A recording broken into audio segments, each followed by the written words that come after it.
serious document, and I think that you've got to get good advice. You get good advice right at the start, and you consider in drawing up that agreement just how the company could evolve, either in a very negative sense or a very positive sense.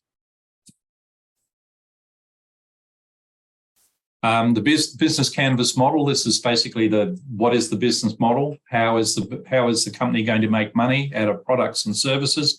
And I've spoken about that before. You can have also a lean business plan, which looks at a different aspect of the company. You tend to look at things like the competitiveness of the company, the competitiveness of products that the company's putting out or services the company's putting out. It's a variation to me on the business canvas model. Both of these are one pages, and they can actually do, and they do a superb job at this very early stage. They get this idea organized into a business. They allow you to start. They allow you to actually get funding, because once people see this, investors see this, they say, oh, okay, there's some thought going on here. I can see what that thought is. I can agree with that thought, or I can suggest some changes, but they're very, very useful to have. There's company papers here, articles of association. I think they're called in some of the African countries. We call them a constitution. And this basically is a description. It's a legal description of what the company can do and what it can't do. And so embedded in the constitution, you might find that there'll be a description of the purpose of a company, right? So if the purpose of a company is to make bricks, and someone comes along a little bit further down and they want to, say, make something else, or they want to go and be a service company, then they've got to come back and change the constitution of the company, and that can take some effort to actually do that. It can also take some effort to go and change shareholders' agreements. And what you find is that you may well need several modifications as you bring in new investors. So if you bring in a new investor for the startup phase, you bring in another one for the beginning of growth phase, these people may not agree with everything that's in your shareholders' agreement, and want to make modifications. And certainly I've seen that, and I'm dealing with that right now with I think it was about a 45-page shareholder agreement. So it's interesting, very detailed. And so further down the track here, where you're starting to raise quite significant amounts of money, you're starting to see something like a term sheet. So this basically is a legal description of the terms that money is actually lent to the company or invested in the company. So people can invest by buying shares, and they can invest actually by providing loans. And you see these term sheets. You also see things like share subscription agreements and modifications to the shareholders agreement, which I mentioned before. And when you get towards the initial public offering, where you're dealing with very large amounts of money, you start to see prospectuses. These prospectuses are, I think the smallest one I've seen is probably about 20, 30 pages, but now they're typically, you're getting up to 60 to, several hundred pages for a prospectus, depending on how much money you've got to raise.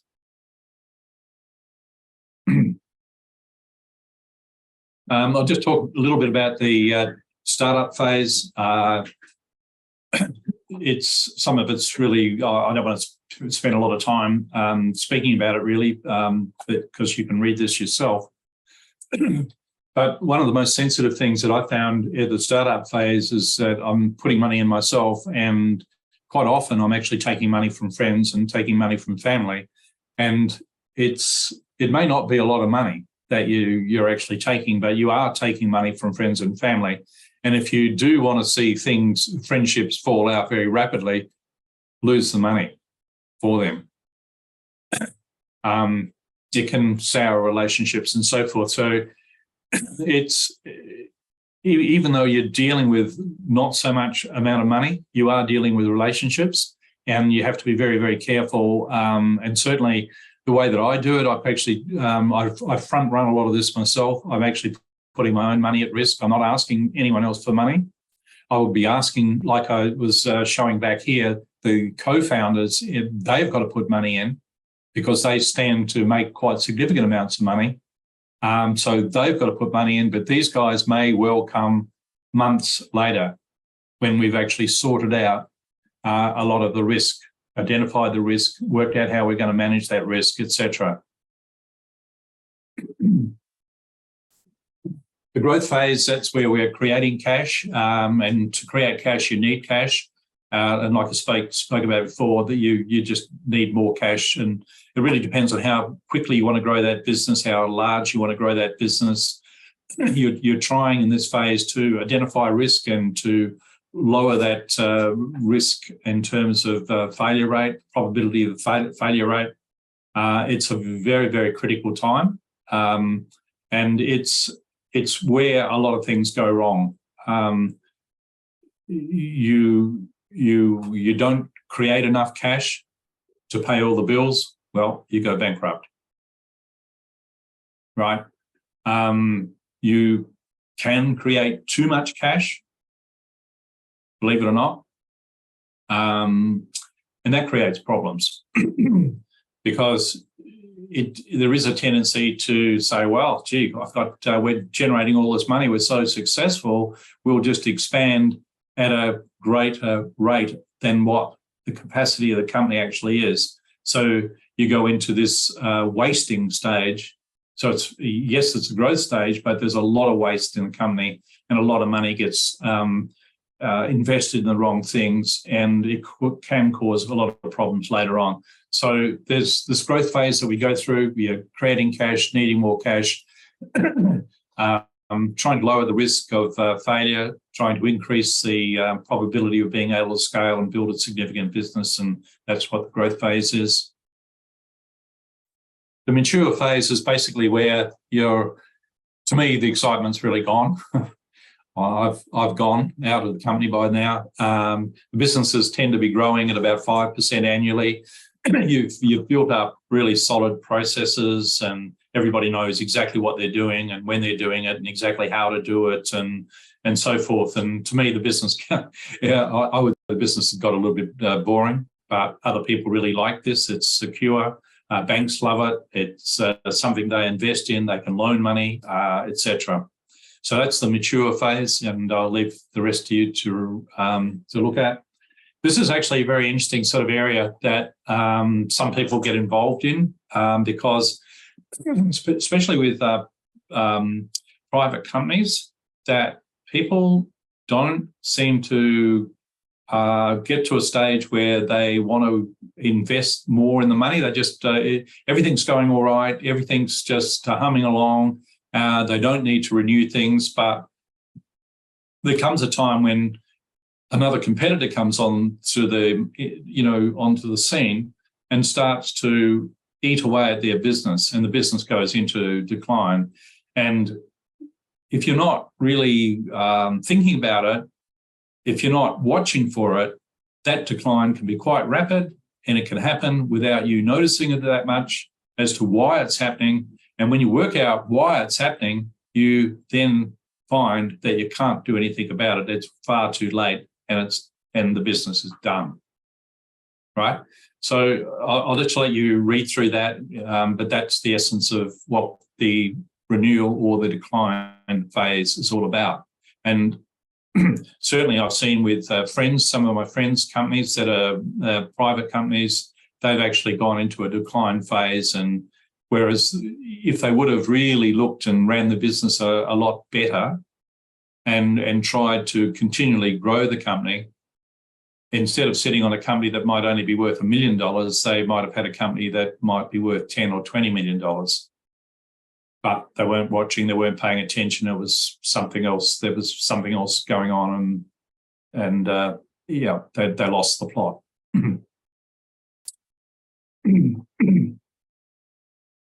So funding your business at the idea stage, this is really very interesting. So you can obviously have money in the bank. and if you do, that's great. But you can actually fund money through credit and loans. This is actually really quite, the credit card is actually one I've seen, and I've had a friend who started a company that's now worth about $10 billion, and he started it off of his credit cards. It was unbelievable performance. I certainly would never have done it. In fact, he had something like 6 credit cards, and he was revolving the credit and the debt from one card to the next card to the next card, and so on. Anyhow, he managed to survive that, and that was the way he actually funded a company that now is worth about $10 billion. Like I say, it wasn't something that I could actually do. I reckon if I tried to do that, I would not be sleeping for about 6 months straight. Didn't seem to affect him. But that's kind of what you've got to consider is like when you're raising money, what is your risk appetite? What's your risk profile? How much risk are you really wanting to take on yourself, right?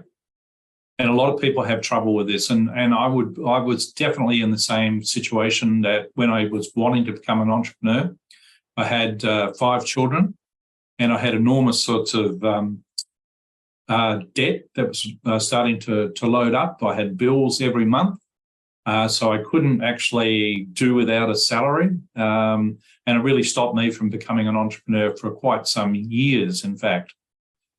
But that was my risk profile. That was the risk profile of the family, that we didn't want as a family take on a lot of personal debt, and where we could actually have our house repossessed by the banks, etc. So anyhow, it's a thing that you got to work out as an individual and as a family. And I have seen people not work it out as a family, and the wife suddenly works out that the house that she's living in has in fact been mortgaged to the bank to fund the building of a business by her husband, and the business failed, and the bank has repossessed the house, and she actually has to move out with the children because that's the way things work. So you really have to, and of course what happens after that is people get divorced and so forth, families split up and things don't go well. So you really have to look at your own personal situation. What risk do you want to take on? What risk does your wife, or your partner, want to take on? What risk can your family afford to take on? And just be very realistic about it, and very sharing, very transparent about it. So when you actually are starting up the business, you've got to stay very lean, and you've got to stay very flexible. You've got to know what your options are. You've got to keep your costs down as low as possible.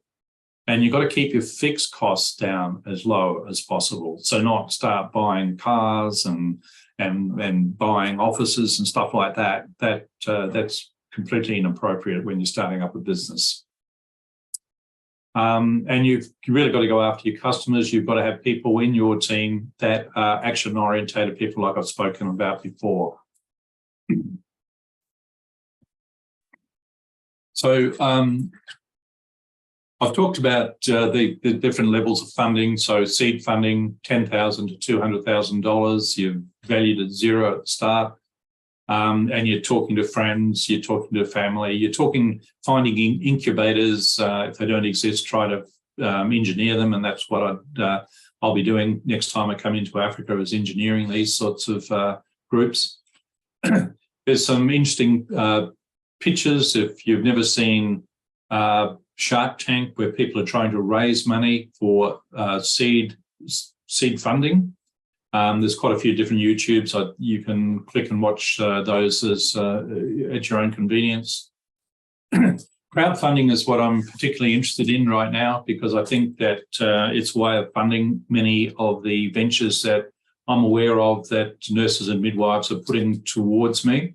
I can see that crowdfunding is going to be potentially a very, very useful way of funding, no matter what stage you're at. I think you're going to be able to use crowdfunding to do quite a lot. So I'm certainly investigating that, and that's very active right now. It was kind of interesting to me to know that crowdfunding actually started way back in 1885 when they actually had the Statue of Liberty taken to America. Really quite amazing. I didn't know that at all. There's lots of different ways of doing crowdfunding. One is what is called rewards-based crowdfunding. What that means is that people will give you money, but they want some reward. It doesn't have to be cash coming back, but they want some benefit coming back to you or to them, right? It's a great idea for startups who want to test the market. If the idea fails to attract goods, it's a good sign they'll fail to attract customers. It's also a good funding source for businesses with really innovative products or loyal customer bases. It's easy to build on the enthusiasm of customers, investors to get funds they need. And I'd be seriously looking at this and thinking about what reward would I be able to provide to investors who provided crowdfunding. You can see some examples of these sorts of reward-based crowdfunding. Equity crowdfunding is very much the same as what I've been talking about. It's where people give you money, but they want equity, they want shares in your business. There are some very unscrupulous people around who loan money, and you'll see plenty of these. They're very, very interesting people. They can wear suits and ties, they can speak very well, and they can offer you lots and lots of money, but you want to be very careful in dealing with them because they are actually after your idea, they're after getting control of your company. So you need to be very, very careful with some of the equity-based crowdfunding because you can simply lose control.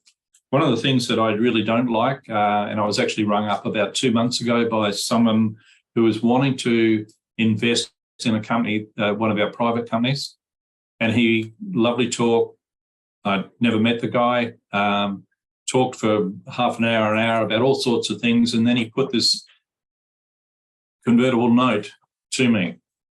A convertible note is, if you see that, you've just got to look straight at what the conditions of that convertible note are. And you'll find that if you can't repay, the convertible note is like a loan. Now, if you can't actually repay that loan, then the convertible note basically, or many of them basically allow the person who's provided that convertible note to take control of your company. And when you're doing a startup company, that's not a space you want to be in. Because if you've got the next great idea, you do not want to sell that idea out for virtually nothing. So you've got to be very careful with the equity funding. You've got to know who those investors are, have a real good look. Do not be ashamed. Do not hesitate to ask a range of questions. And I can put a range of questions out there and share them with you that I would ask and do ask of anyone who's offering funding. Okay, so that's the equity funding. There is peer-to-peer lending, and you can read about that. I haven't been involved in that too much myself. How much does the crowdfunding cost? Bottom line is that you're going through a crowdfunding group, which might be through a website. They generally take around about between 5, 8, 9% of the money that you raise. So you go and raise $1 million, they'll take 5 to 9% of that as their fee. Okay, so that's the cost of raising money, and it's the cost for crowdfunding. If you wanted to actually raise money by equity, going through brokers, that's around about what you would pay there as well. So you'd pay 5 to 8% to brokers who would find buyers for your shares that you have that you want to sell. So you'll see this 5 to 8% pop up in equity. You'll see it in crowdfunding, etc. And it's the standard sort of cost, if you like. There's different steps that you've got to do to actually go through a crowdfunding campaign. I've got them fairly well articulated there. They're very obvious. You go to some of these different crowdfunding campaign sites and you can get the steps that are particularly relevant to that site, right? So I'll just leave it with you to actually read this and go to those websites.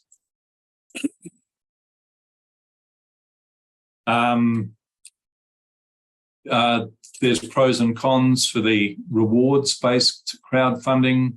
Pros, cons, you can read through those. Equity-based crowdfunding, pros and cons. And we can talk about that, but I won't do that at this stage. I think I'm running a little bit behind at the moment. In terms of angel investors, there are, like I said, angel investor funds. You can find these in there can be foundations of very high net worth individuals. These angel investors are very interested themselves in entrepreneurship programs, and there's one here, and you can have a look at that site. But this is not the only one. There's several of these. Some of them are a little bit obscure. They take a while to find, but it's well worth putting in some effort to try and find them. So you're looking for angel investors, your angel investor foundations, angel investors within entrepreneurship programs. Again, watch the detail. The devil is in the detail, but some of them are really good and very well structured, very well intended, very ethical funds to get money from. There are lots of other ones, the medical credit funds. You can see here the medical credit fund offers loans varying from $1,000 to $2.5 million. And it's paid out quite a lot of money. They are accessible loans for healthcare, small, medium companies, hospitals, health centres, dispensaries. So people might want to have a look at this, the Medical Credit Fund. That's the link. So go and have a look at that. And I'm certainly willing to help and offer any advice in regard to that. Series A funding, I've talked about that. Series B funding, I've talked about that. Series C funding, which is the next one up, where you're looking at $100 million. That's further down the track for us. I won't go into that right now. So, yeah, there's a lot of different funding around. It can be quite chaotic and confusing. I hope that what I've been presenting to you gives you some idea of what the different options of funding companies are. And quite willing to take any questions on this at all. So feel very free to ask either as part of this program or just to send me an email or just post a question on the chat. There's actually microfinance that's available for people doing certain sort of activities like small-scale farming. And I know there are people who are interested in small-scale farming, which is why I bring this one up. So this is a way of actually getting money to invest in that sort of activity.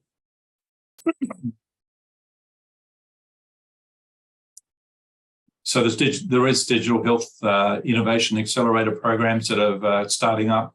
That's fairly interesting, and VACRA is going to be involved one way or another with that. So it's certainly something we're very, very interested in monitoring. You can have a look. There's the websites there.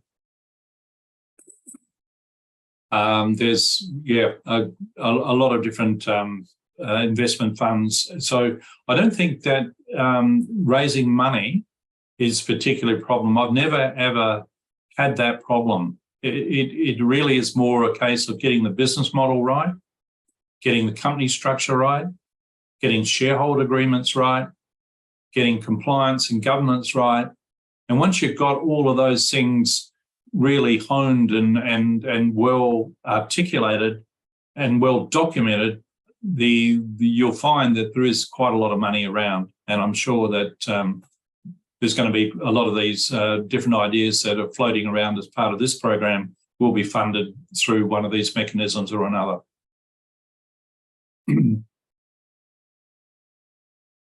Okay, so that's the first sort of cut of being funded. how to access money. Quite happy to take any questions. And so if there are questions, let me know, please.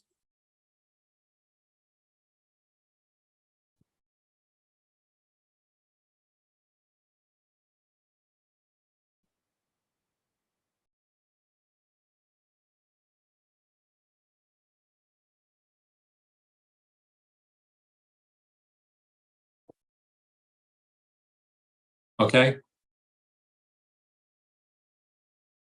Rumbidge.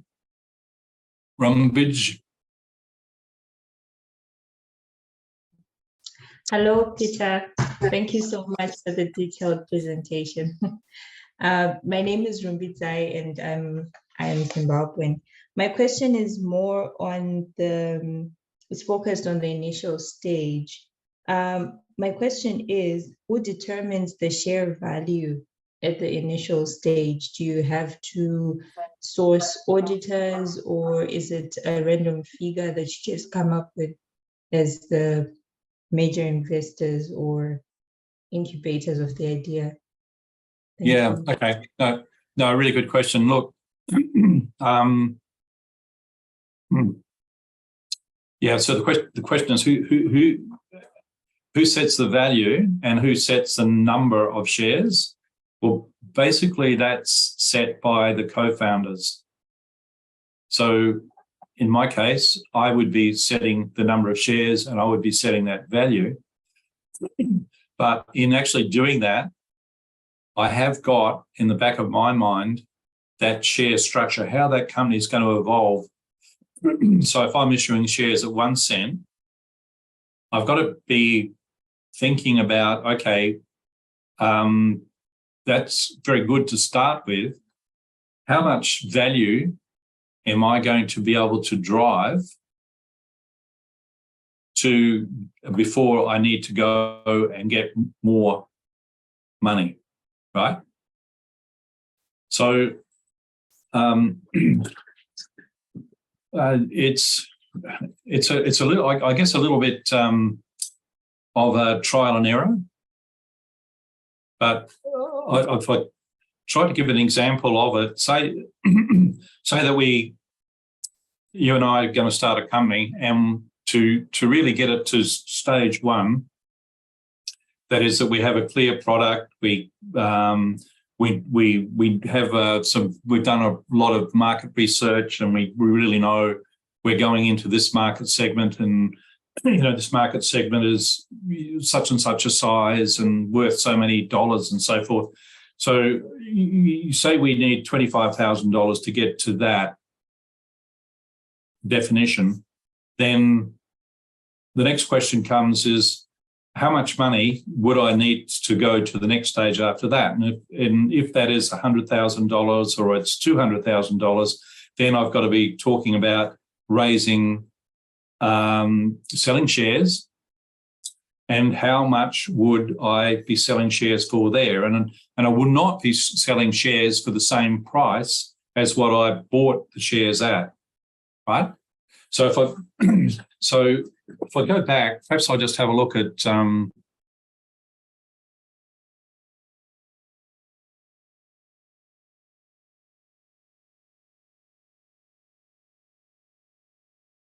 yeah. Okay. Yeah. So here we're basically saying that 3 of us needed to raise $70,000, and as a starting proposition, we're going to value the shares at 1 cent. So therefore, that's the number of shares we need to issue. 7 million shares at 1 cent, and we will raise $70,000 in cash, because that's the amount of money that we're going to need to get to this next stage, right? With this startup stage, right? And as I was saying when I was explaining this, we're sort of saying here that this is a great idea. We're really excited. We're going to change the world. We're going to change people's sleeping patterns, etc. So we're wanting to do a pretty good job. We need 70 grand to do that job to really make sure that when we go to the next lot of investors here, these angel investors, we've got everything covered. We know the market we're going to. We know the market segment. We know that the product is actually going to fit in the market, etc. We've got an idea of what the product's going to look like, but we don't have a product. But we've got a very good case to develop that product, right? So then, yeah, when we've done with that money, the question is, we want to, as this stage here, actually develop a product, a minimum viable product, and have at least that first pivot, if not a second pivot, with the market, so we know that the product is going to pass the market sniff test, if you like, and the market may even well start to buy it. And so in the back of our mind, we have a round sort of figure of $225,000. That's what we're going to actually have to raise. And if we're going to raise that sort of money, and we think that we've made this terrific increase in value, then that's the number of shares that we've got to offer. So, so this value here, to be quite honest, I would probably always start with just 1 cent. Occasionally we've started at 0.001 cent, but 1 cent is sort of like a reasonable figure to start with. This is actually much more controversial because people will, especially these people coming in, they'll want to be really, really convinced that that 15 times the original investment of value has been created. So this is really where the controversy starts to build in here, right? It's not so much here. It's when you go from the start to the, from the idea to the startup. That's where it really does get you get a lot of argument, discussion, and also similarly when you go from there to there. This one would be less controversial because you're not increasing that much. They want to understand what value that you are delivering, and they want to have a belief in that value, and the belief in the capacity for you to generate that value. But overall, it's probably not a great ask to do that, as long as you can make a reasonable pitch about doing it. This would be the much more controversial stage. Is that sort of answering your question? Yes, Peter, well elaborated. Thank you. Okay, no problem. Thank you.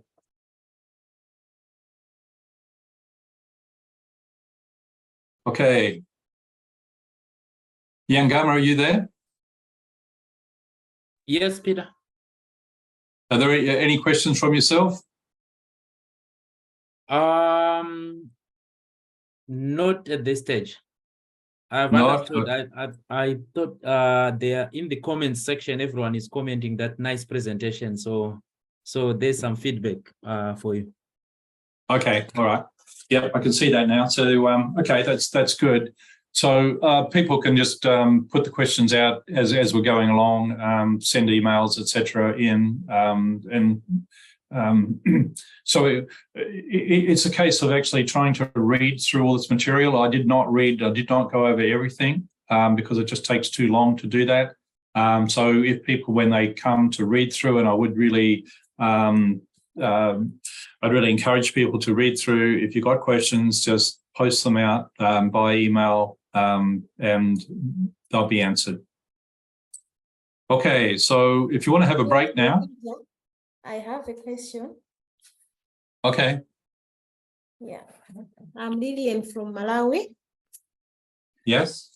Yes, it's actually two questions. The first is, when you are starting an idea, and when you have shown the stages that the business can grow, sometimes also the ideas may change along the way.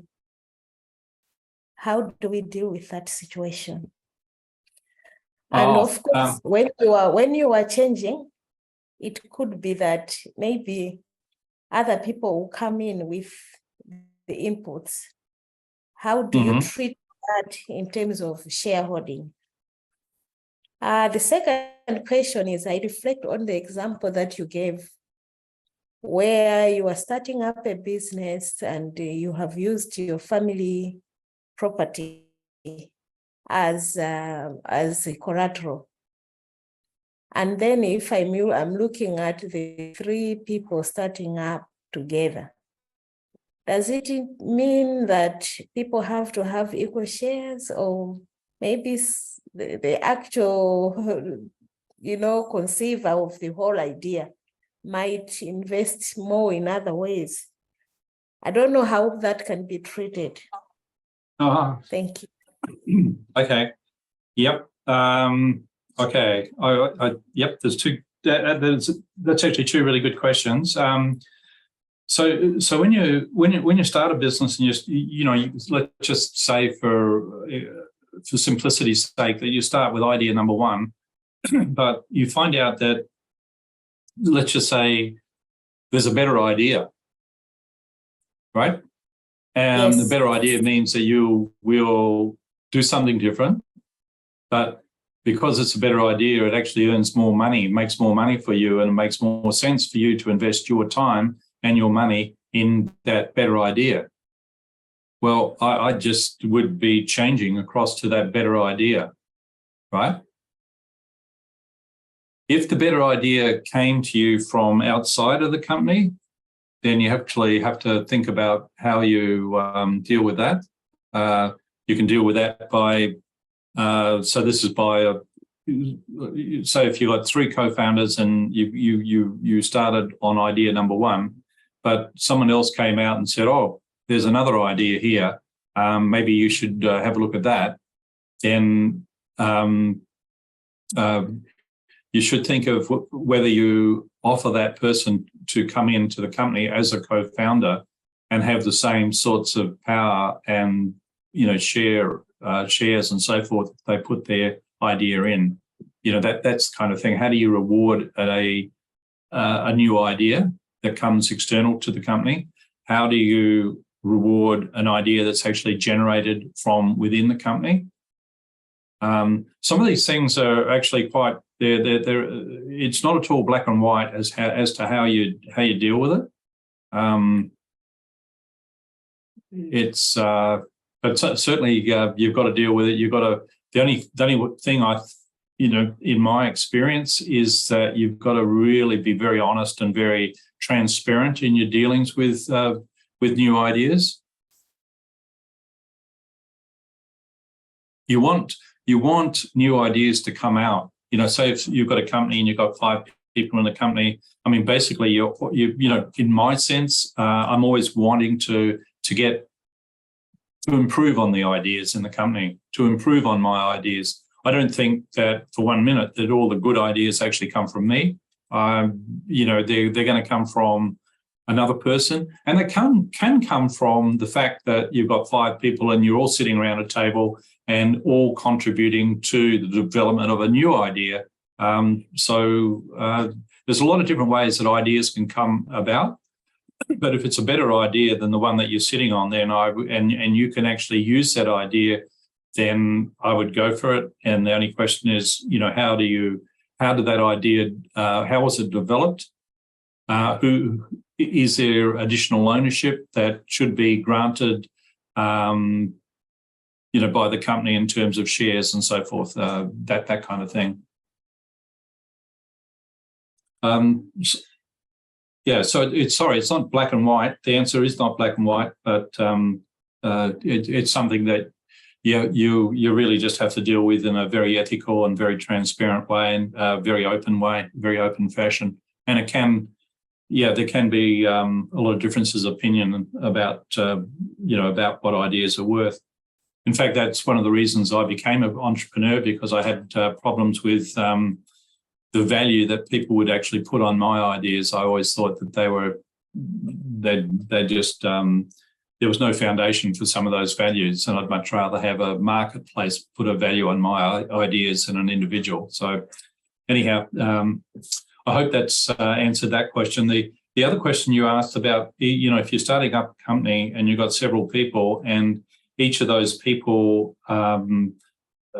get money by mortgaging their property, if that's the right way of looking at it. So they have each of them have a house and they go to the bank and say, well, I want a $5,000 loan because I want to start a company, and the bank would say, right, okay, if you default on that loan, then that loan has as collateral a property or part of a property or a car or whatever.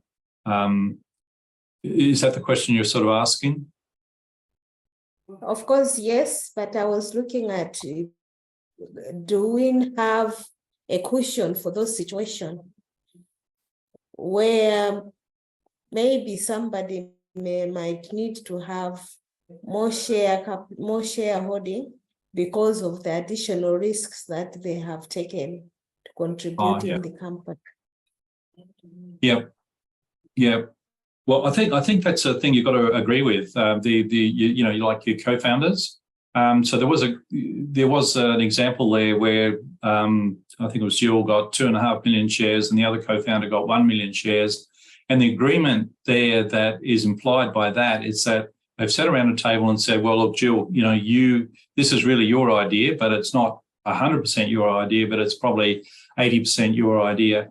Therefore, you'll get 80% of the shares.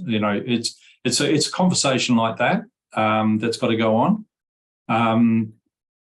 The other sort of conversation too that does come up a lot is, some people actually don't have a lot of money, right?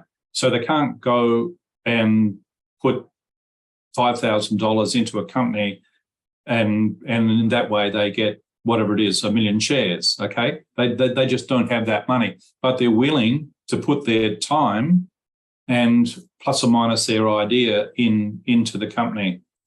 And so you actually just have to have an agreement as to, I'll take out the idea and say, okay, so someone else wants to put $5,000 worth of their time in to getting their 1 million shares. They don't have the money. So you then have to make an agreement as to what is the equation that tells you how much time that person has to put in to be equivalent to $5,000. So you basically do that as, you look at what the earning capacity is of the person. So if the person is actually getting, let's just say $5,000 a month, then for them to get $5,000 worth of shares, they're donating their $5,000 worth of time, which equates to they donate 1 month. They've got to do 1 month without pay for the company, right? Do you follow that?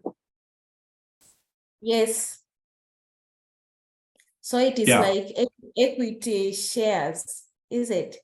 You can that's right. In equity because they are giving their time. Okay.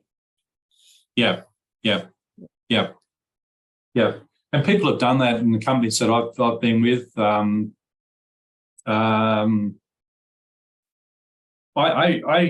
sort of have a little bit of a philosophical view about money and time. And if I could try to explain that to you simply, money is just money. And, by and large, you make money and you can lose money and so forth. And that's kind of what I do. But time is actually not money, right? Because if I lose time, I'll actually never get it back. There's no way I can ever go and get time back, whereas I lose money, I can get the money back if I'm smart enough, right? So I actually have much greater value. I put much greater value on time than money, right? If you understand, if someone's going to put time into a company, then that means a lot more than someone just passing by and they say, okay, $5,000, yeah, here it is, where you go, kind of thing. The time is really very, very, it's very precious and very, very valuable.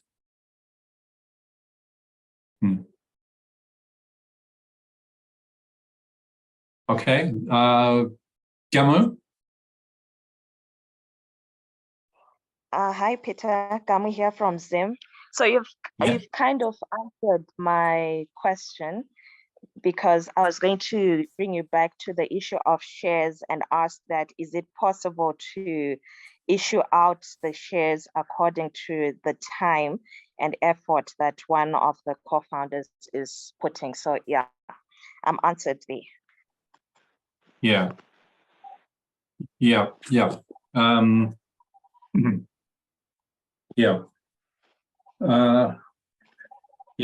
Yeah. So when you look at that, the Excel spreadsheets, and you see that, a co-founder is actually getting issued shares at 1 cent, right? That one of the reasons that that's okay is because it's known, although it's not always the case, that the co-founder is in fact going to put a significant amount of time and intellectual property into converting those shares, making those shares a lot more valuable, right? And that's built into that 1 cent price. That's why someone else who comes along, like an angel investor, and they've got their $15,000, they cannot get shares at 1 cent because that opportunity's gone. That's gone because the co-founders have put not only their 1 cent in to get a share, but they've put a lot of time and a lot of effort into it. And you can think of that differential between an angel investor buying a share at, say, 10 cents versus a co-founder getting it at 1 cent. So it's a 9 cent differential on the on each share. And you say, well, what's going on there? Well, what's going on there is that the co-founder's time and their intellectual property has actually created that 9 cent of value. And that 9 cent of value gets accredited back to the co-founder, because that's where, that time and that value actually came from, right? You following that, Gamu? Yes, I'm listening. Yeah, okay. So the problem does come in when you get, like 3 co-founders and they all say, okay, yeah, we're all co-founders, we're all equal. And we all have 2 million shares at 1 cent, which is one of the examples. The trouble is that if, let's take an extreme case, one of the co-founders actually ends up contributing all the intellectual property and doing all the hard work, and the other 2 decide to go and buy a yacht because their shares are worth a lot more value, and they actually don't do very much at all, then problems really arise. And to be quite honest, quite frank, I'm actually living with one of these situations right now. It happened that 2 co-founders actually went in and did a lot of work that created a lot of value, and the other one sat in the fence and occasionally would turn up and mostly not. Yet that co-founder actually had the same amount of shares as the other 2 co-founders who did all the work. So it's caused a great deal of animosity and bitterness and so forth. So that's, that it really becomes problematic. And that's where it comes down to, things like the shareholder agreement, what's written in there. Like, don't assume that everyone's going to do the same amount of work and contribute the same thing. You've got to have some description of the role, the responsibility, and the amount of work that is expected of the co-founders, in particular the co-founders here, right? Yes. It's not a good thing just to assume everyone is going to behave themselves. Quite put it like that.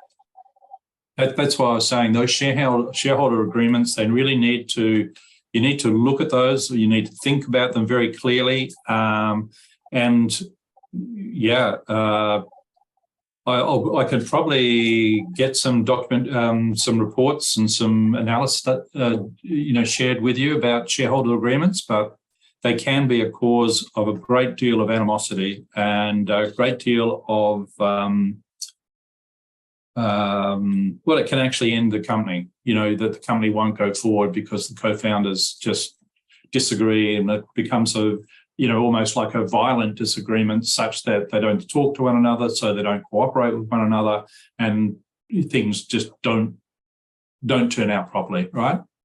So the shareholder agreement is fundamental, and you get a lawyer to look at that.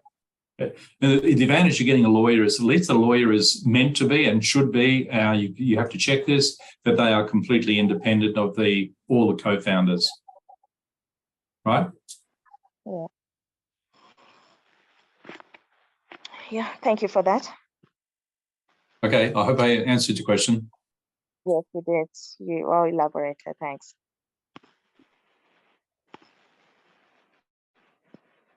Okay, any other questions?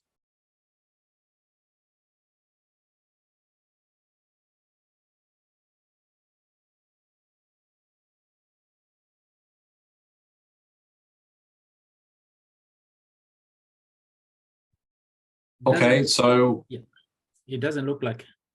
no, okay, so do we have a 10-minute break?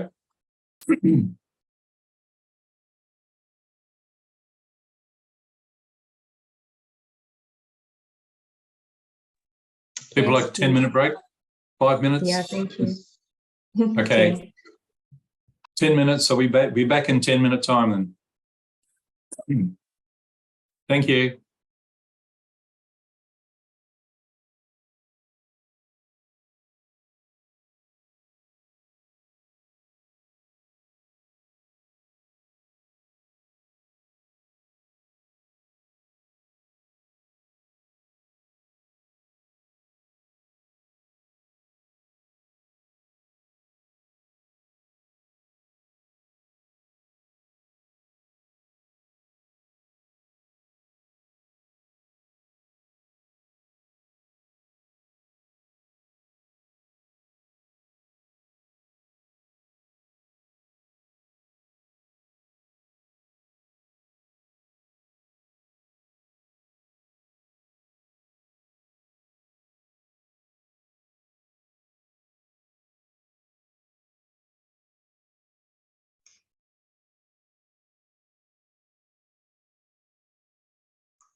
Okay, we're getting set to go to the next session.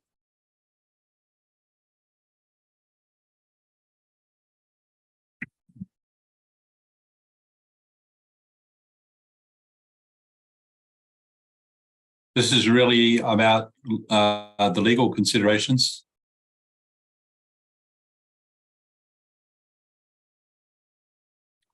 I've touched on these before, or certain aspects of the legal considerations, and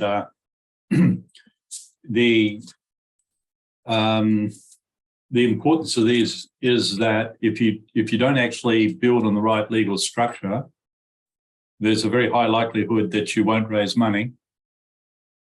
If you do raise money, then it follows that if something goes wrong, then a lot of legal liability can be thrown at you, and you will find that, at least in one of the underlying assumptions in British law is that ignorance is not a defence. So you can't get up if you're challenged in court and say, well, I'm sorry, I didn't know. So that's not a defence. The judge generally gets fairly shirty about that and says, well, that's your responsibility. You should have known that. So it's a very important aspect of actually building a business is to get the foundations of the business set up properly. And properly means that really, in the end of the day, you need to involve a lawyer very early on.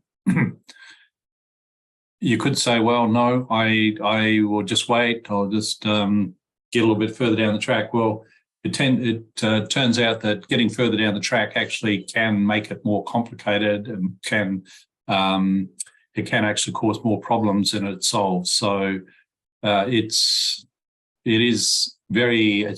strongly my advice, and certainly advice that I've actually lived by. So I'm not just giving out advice, to get a lawyer involved very quickly. Typically, the way I've done this is I've actually, because I know several lawyers, both in Africa and Australia and America, etc., that I've actually got lawyers involved in the business by making them a director and or giving them some small equity in the company. So that's the way that I've tended to work. Yes, I get a lawyer involved very early on, right at the start, in fact. And I'd get them involved by, getting them to put some skin in the game, really. I'd say, well, okay, there's 10% of the company available to you, but you'll actually have to pay for that 10% of the company, just like co-founders are paying, but you pay at that sort of very base level price. And that's can be also captured in terms of the lawyer becoming a director. Now, a lawyer becoming a director actually is not necessarily the best thing to do, especially for the startups, because a lawyer is a person who is trained to not take risks. And what you're doing as a startup is that you are, by definition, taking risks. So it's a very unusual lawyer that is really useful in a startup, in my opinion. Quite unusual. They're quite rare. You do find them, but they're typically, they can be more of a burden than an asset, if you like. Okay, so there's a lot of reasons to do this. Shareholder agreements I've talked about, partnership agreements, similar to shareholder agreements, but they're just to do with a partnership rather than equity. Shareholders agreements are to do with equity. Having some way, whether it's in the shareholder agreement or by a partnership agreement or by both, of there being a very, very clear understanding of what the mutual obligations are of the co-founders, because the co-founders are the ones who they're leveraging their knowledge, their experience, their ideas, and that can be quite large leverage. But if one of the co-founders or two of the co-founders or don't actually follow their their money, their founding ideas, they don't contribute anymore, that can be a real problem. It's a little complicated to understand for me to try to explain in a short period of time exactly how all those problems sort of arise and can play out. But all I should say, the best way to handle it is to handle it up front and to have a very clear written understanding of what the mutual obligations and the responsibilities and the contributions of the co-founders are going to be as the company develops, right? And so you might want to consider, for example, that if one co-founder is actually doing all the work, then there would be some additional shares granted to that co-founder who does all the work, and they're granted under these conditions, and it's this amount of shares, etc. So these kind of things, you might think that that I'm being a little bit pedantic and overly dramatic, but I can tell you that you can find a lot of problems if you don't have these things worked out. Business agreements, you've got to have these sort of business agreements between businesses. So you might have like a partnership agreement with businesses, and certainly we've operated like that, and I might be able to talk a little bit more about that later on. You've got to really look at also the protection of intellectual property, because that is kind of the building, one of the fundamental building blocks of the company. And if you don't have that protected, then very strange things can happen. You may not have, you might find a competitor growing next to you that might be a lot bigger than you, and you having no leg to stand on because you haven't got your intellectual property protected. They've found that out, and they've decided to take advantage of that and come into competition with you and put you out of business. So the intellectual property is extremely important.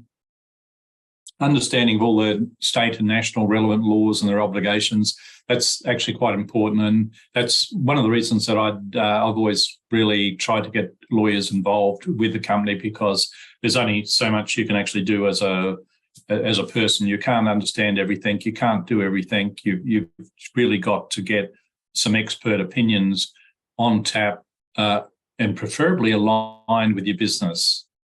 So that's my kind of view of it all. And so yes, that's what I do.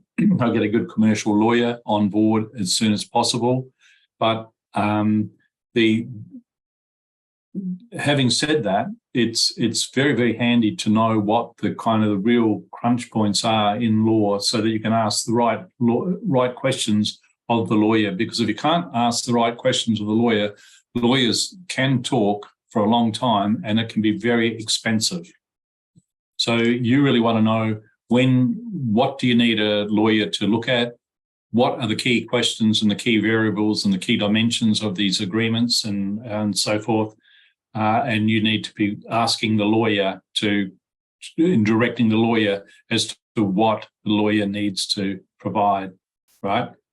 Because you don't want the lawyer to be guiding the company. You've got to guide the lawyer.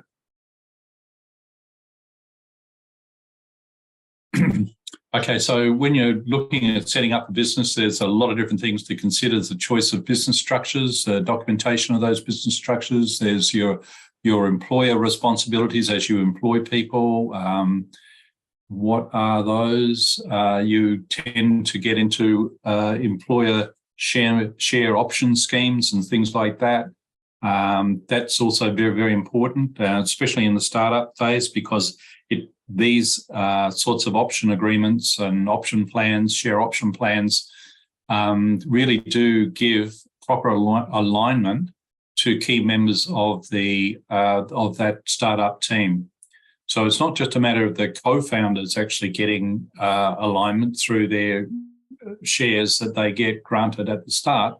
It's actually as you get key people coming into the company, they need to actually have shares in a similar manner, but not the same amount of shares, and maybe not even at the same price.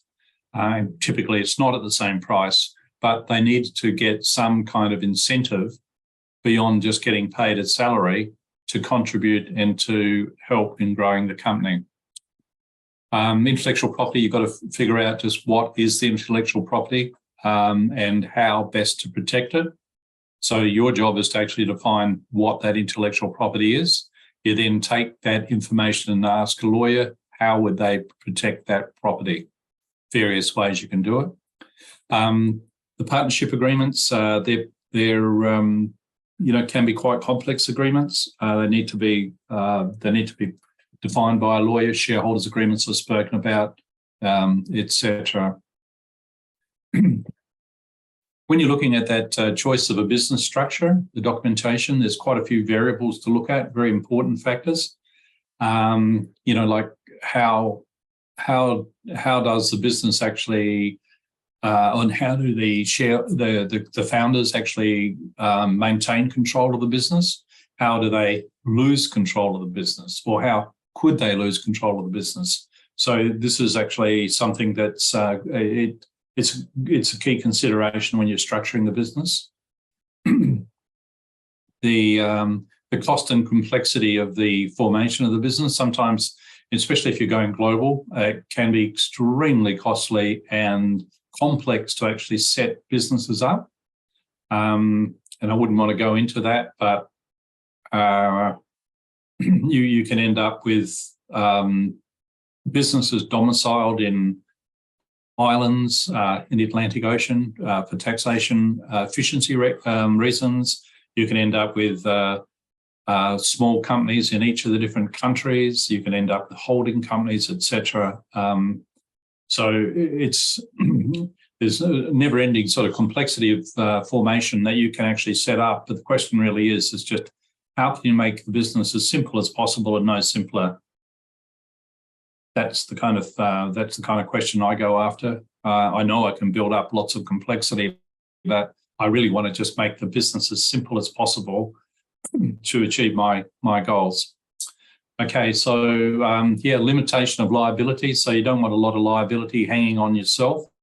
You want to try and minimise that liability, and also make sure that you isolate different sorts of liabilities in different countries and different companies. So you have to just look at the legal standing, the legal structure of different companies and get legal advice on that. There's tax implications you actually have to sort out. There's holding taxes and so forth when you're going into international businesses. They can be quite complex, as one could imagine. And continuity of existence, what happens when the business actually is taken over? What happens when the business actually falls over? It doesn't work. How do you wind the business up? How does it complete, etc. So there's sorts of business structure considerations that you should be going through and thinking about it. You can actually do quite a lot of this sort of research yourself, a reasonable amount on the internet. And like I said, you get the key questions, try and tabulate them, formulate them, and get some legal advice from a commercial lawyer. You need to know what your responsibilities are if you're a co-founder of towards employers. In Australia, we've got increasing responsibilities for employers. It's really just about it is in fact a profession in its own right, known as human resources and human resource management. But it's problematical when you're a small company to know just what your responsibilities are and to maintain those responsibilities and those legal entitlements and so forth, and how you deal with safety accidents that do occur. You need to understand just how to deal with those sorts of situations and potential events.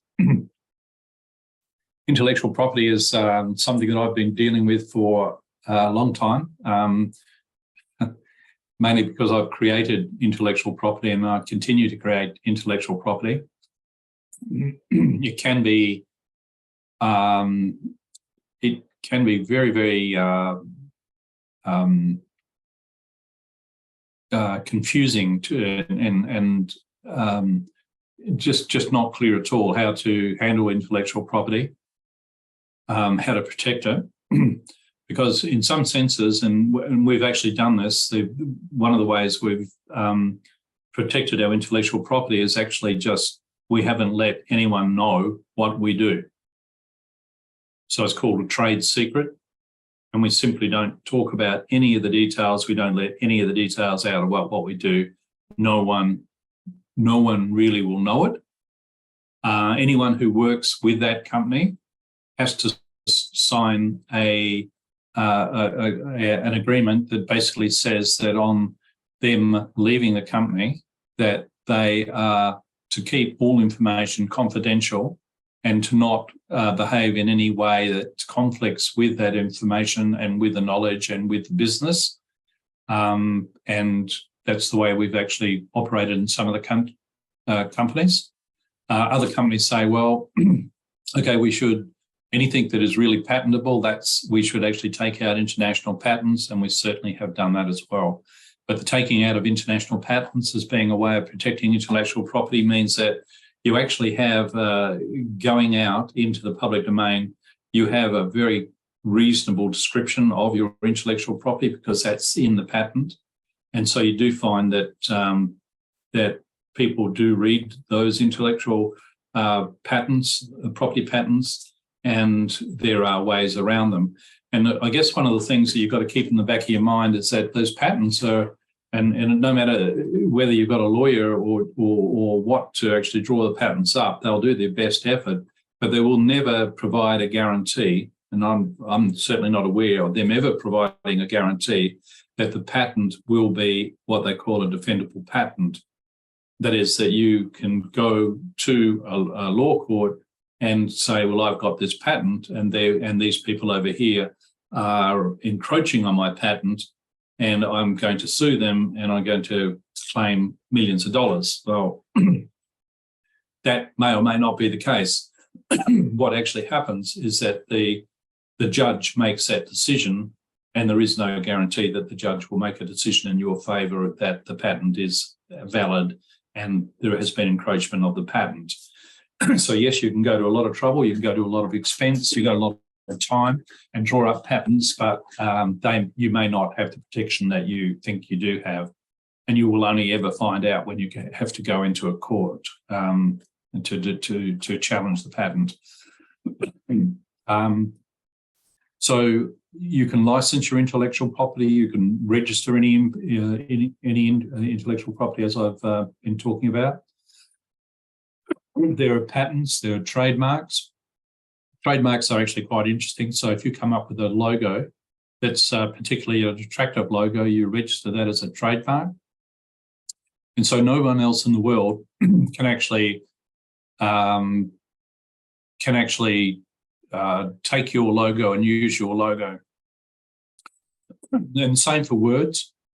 You see the French were protecting the word champagne.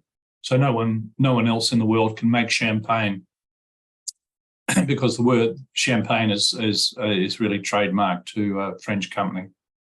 We've actually had companies that have tried to and have actually successfully challenged us on some of our logos because our logos look too similar to theirs. They have a trademark on their logo first, and we've had to change our logo because for the trademark protection. So there are logos, there are words, there are combinations of words and other sorts of branding paraphernalia that can be protected by trademarks. Copyright protects writing, music, films, computer programs and stuff like that. And there's a procedure there that you have to follow, and that's fairly well documented on the web. There's other trade secrets was the other one I was talking about right down the bottom. And there's certainly someone like myself who likes to keep things rather simple. I don't mind actually keeping things as a trade secret, and because it makes my life a lot simpler. I don't have that added protection, but the protection I get is that no one will actually know what exactly goes on to make a certain product or to deliver a certain service. So the first step in, when you are creating a business, it's worthwhile actually just going through, sitting down very calmly and working out what your actual intellectual property assets are. And it's like having an asset register. Once you actually know what your intellectual property assets are, then the next step is to work out what kind of protection is the best way to protect that asset. And I think that's where you start to, once you have that IP, the IP asset register, and you have that reasonably well defined, that's the time you go to an intellectual property lawyer and get their advice. Partnership agreements are really very, very interesting. And when you think about it, it is actually quite fundamental. You just got to define exactly what each partner does, what their role is, what they're accountable for, and what they might get paid, and how they might get paid, and when they might get paid. So this is really, it's very simple stuff, but for some reason, people quite often don't put enough effort into actually defining these agreements, and these agreements are can be very grey.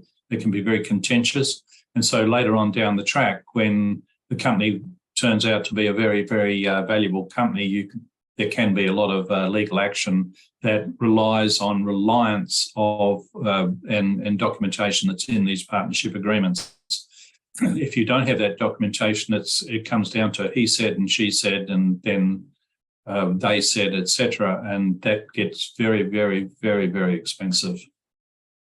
The shareholder agreements, this is what I've really talked about before, but the really important considerations are what the decisions the directors and shareholders can make, and also what they can't make.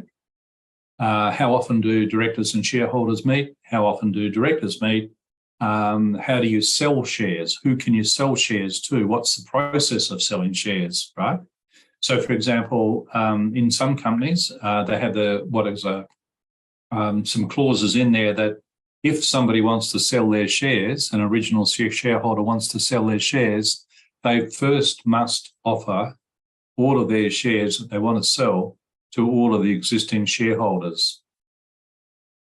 And that's quite a common clause. But if it's not defined, that person who wants to sell their shares can go out and sell their shares to whoever, whenever, wherever. So all these sort of things about how you sell shares, how you acquire shares, share dealings, they have to be defined. If you're going to pay dividends, the company is profitable enough to actually generate excess amounts of money that can be repaid to shareholders in the form of dividends. Just how much of that extra profit gets paid as dividend, and what the tax position is on those dividend payments. Those sort of things have to be detailed in the shareholders' agreement. If the company gets sold, how does the company get sold? Do you need to have all shareholders, every shareholder agreeing? Or do you just have to have more than 51% of the shareholders agreeing? Or do you have to have more than 75% of the shareholders agreeing? Or just what is that situation? How does the company get sold? How do disputes, which there's always disputes within companies, how do these disputes get resolved? What is that process? And there'll be several different aspects to that process. And also things like deed of ascension, so that new shareholders might join in. You really just need to be aware of what state, national legal obligations you've got to operate under your business. And like I said, it's best really just by asking a commercial lawyer that straight question to refer you to reports or to legislation or to give you some written guidance. But like I was saying before, ignorance is not a defence. Again, business terms and conditions and legal contracts and things like this. Legal contracts are legal contracts which are best drawn up by lawyers, and I'll leave it to you to have a look at the wording there. You've got to have sales agreements, services agreements, all these sort of things. Again, you're dealing with lawyers. Memorandums of understanding are quite commonly used. They're not legally binding, but they are a very useful starting point to try to give some structure to a relationship between two parties. So it is a memorandum that reflects the understanding between the two parties in terms of a business venture, and it is reflection of that understanding in terms of what the obligations, responsibilities, payments, etc., for the two parties actually is. But it is not legally binding. So memorandums of understanding, which is not legally binding, quite often are precursors to joint venture agreements, which are legally binding. So sometimes joint venture agreements can take 2 or 3 years to actually finalise. Memorandums of understanding, because they're much briefer documents, they might be defined in 1 or 2 days. So quite often you have you operate under a memorandum of understanding, which gives those obligations, etc., and responsibilities to the different partners, defines those, and they are used as operational code until a joint venture agreement is actually drawn up, which is a legally binding document that describes the full relationship between the different partners within a project. There are, several different sorts of joint venture agreements. I won't try and go into those and break those down for you, because it just gets into quite a lot of detail. In terms of just running a business, there's quite a lot of legal documents you need to be able to have. And this, again, is where the lawyer comes in. Some of these documents you can actually pull off the internet right now, and you can use them at, as a proxy, when there's not a lot of money or reputation at risk. But as more money gets involved and becomes at risk, then you've really got to start using a lawyer to actually get these documents properly drafted. So there's further reading, which are really, I think, quite useful. They don't take a long time. You'd probably take about 30, 40 minutes to read all of these different documents, but they're well worth having a look at. So yeah, that's the first part of the legal considerations, as I call it. The next part is going to be about compliance and governance. So if there's any questions, please let me have those questions.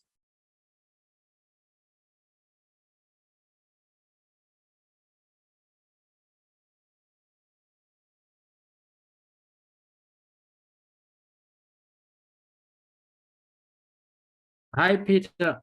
Just a question.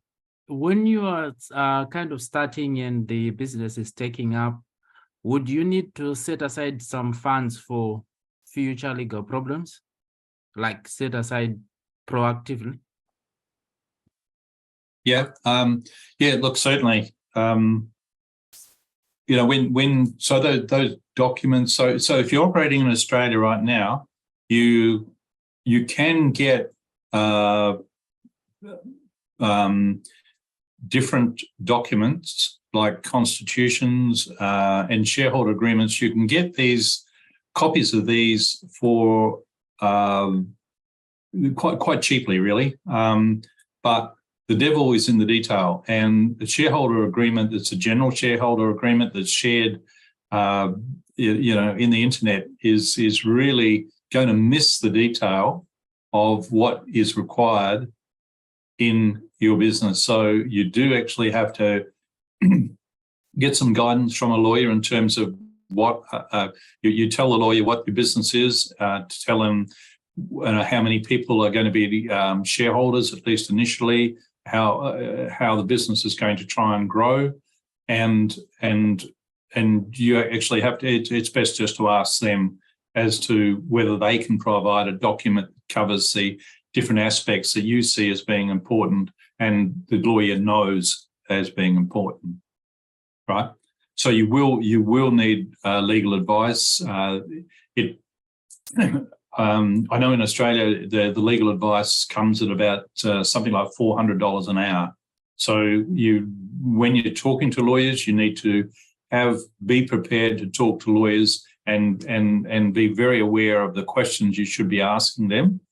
You should not go into a lawyer and just ask them to provide something without giving them any guidance. Because they can simply charge you a terrific amount of money, do a hell of a good job, but not a job that's actually required for the company. So you just need to be very careful. You need to be involved with a lawyer. You need to be prepared to be involved. You need to be aware of some of this information that's in the presentation. Read through it. If you don't understand it, you can certainly come back to me. But there's also other levels of information that's on the internet, and it's quite reasonable that you can get into the right ballpark to be able to have a sensible, directed discussion with a lawyer for not a lot of money.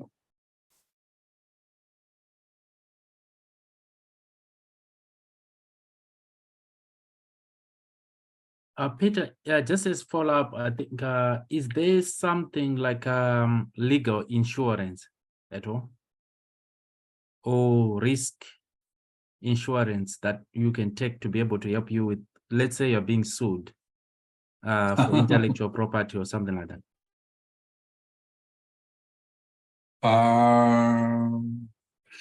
I'm sure. I would guess that there is some sort of insurance, but how well it would cover you, I wouldn't be sure. I think, just my view of the law is you just got to, you really got to do your homework on it, because it can really backfire if you don't do. It's like anything. If you're really well prepared, that's probably the best way of managing the situation. So to give you a quick example, I mean, we have had and do have threats made on some of our businesses by lawyers. We had one, the one that challenged us on our logo really surprised us.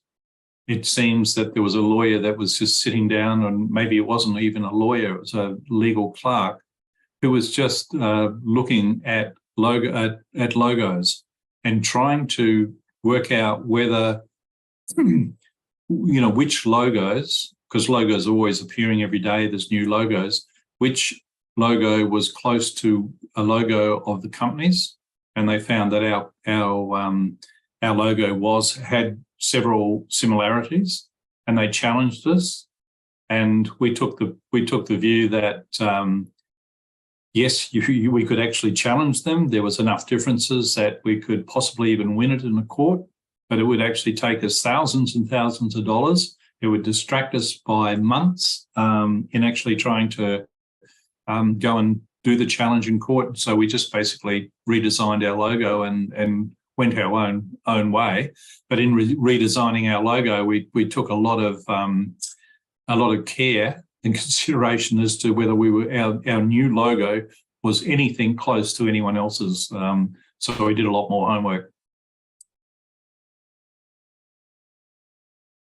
But legal insurance, I would imagine there is some, but I don't know. I'm certainly not an expert in it. Maybe that's a business, Peter. Yeah. There's another question from Jay Bautule. So just let them speak. Okay. All right, thank you. No, I needed clarity between the MOU and the service agreement, and why you say MOU is not binding, it's not legally binding. So is it still relevant? Thank you. Yeah. So look, the MOU is a memorandum of understanding where both parties say that they're going to work together. So their intention is to work together. Their intention is to work together in this sort of way, and that it describes the way that they're going to work together. It describes the roles, the responsibilities as best they know it at the time. But it is it's legally recognised as being something that is not it's not suitably defined. It's not that well defined. So the level of definition of the memorandum of understanding is not suitable for being tested in a court of law. I think that's the way to describe it. So therefore, they say it's not a legally binding document, and it's almost like by intent. The intent of it is to define in a very fast, a very convenient way of what the relationship between two companies is. The intent is not to define every aspect of that relationship. That's really something that you need a contract, and the contract you'll find will be, like I was saying, I think before, it could be 30 pages, it could be 60 pages. These things, these joint venture contracts, commercial contracts, they can take a long, long time, years to actually finalise, because you are really working across a tremendous amount of detail there, legal detail. And so they allow people to almost do something quick just so that they can start their relationship up. And it's more than a handshake. Obviously, it's something written down, but it's not a legally binding, definitive, well-defined, detailed contract.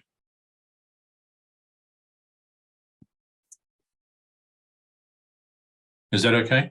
You Yes, understand? thank you so much. Yes, thank you so much for the clarity. Yes. No problem.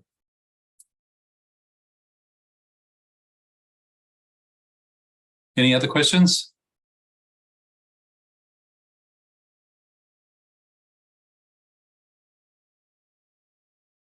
I'll just go on to the next section then, because it's another legal section.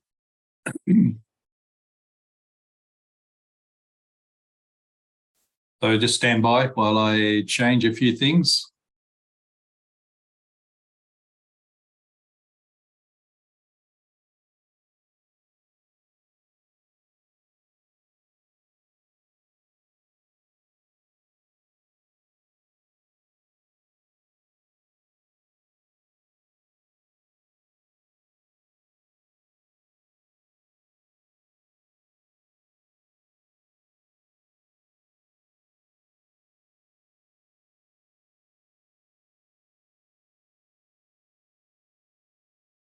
Okay, can people see the next presentation, legal compliance and governance? Yes, we can see it. Okay, no problem. Okay, so the reason that I'm talking about legal compliance and governance is that it's one of the areas that comes under a lot of scrutiny. In Australia, it's under scrutiny almost 24 hours a day, 7 days a week. And having said that, you would think that people would behave themselves and work in legal compliance and under strict governance, but no, that's not the case, not in Australia. So given that we're not in Australia, and Australia's got a problem with this area, you can imagine that Africa has got a a big problem. And I say that because I've operated in Africa for 25 years and I know about legal compliance and governance standards, and they're quite low. And they're recognised as being low. So the problem in this is that it's really in the area of financing companies. So you will find that there will not be any professional investors that will invest in companies that do not have and do not operate under strict compliance and governance. So what happens is that the companies that you really want to be dealing with in terms of accessing money, the angel investors, the high net worth people, those smaller institutions, even the venture capitalists, the ones that you do want to be getting money from because it's the right sort of money, it comes from a good home, it comes with time and experience of the person investing, so they're investing time and experience, etc., with you, that won't come to you. So what you do get is you get the second, third, fourth, fifth tier of investors that are very marginal. They're not very high quality investors. Now, I might be a little bit controversial in saying this, but it's my experience.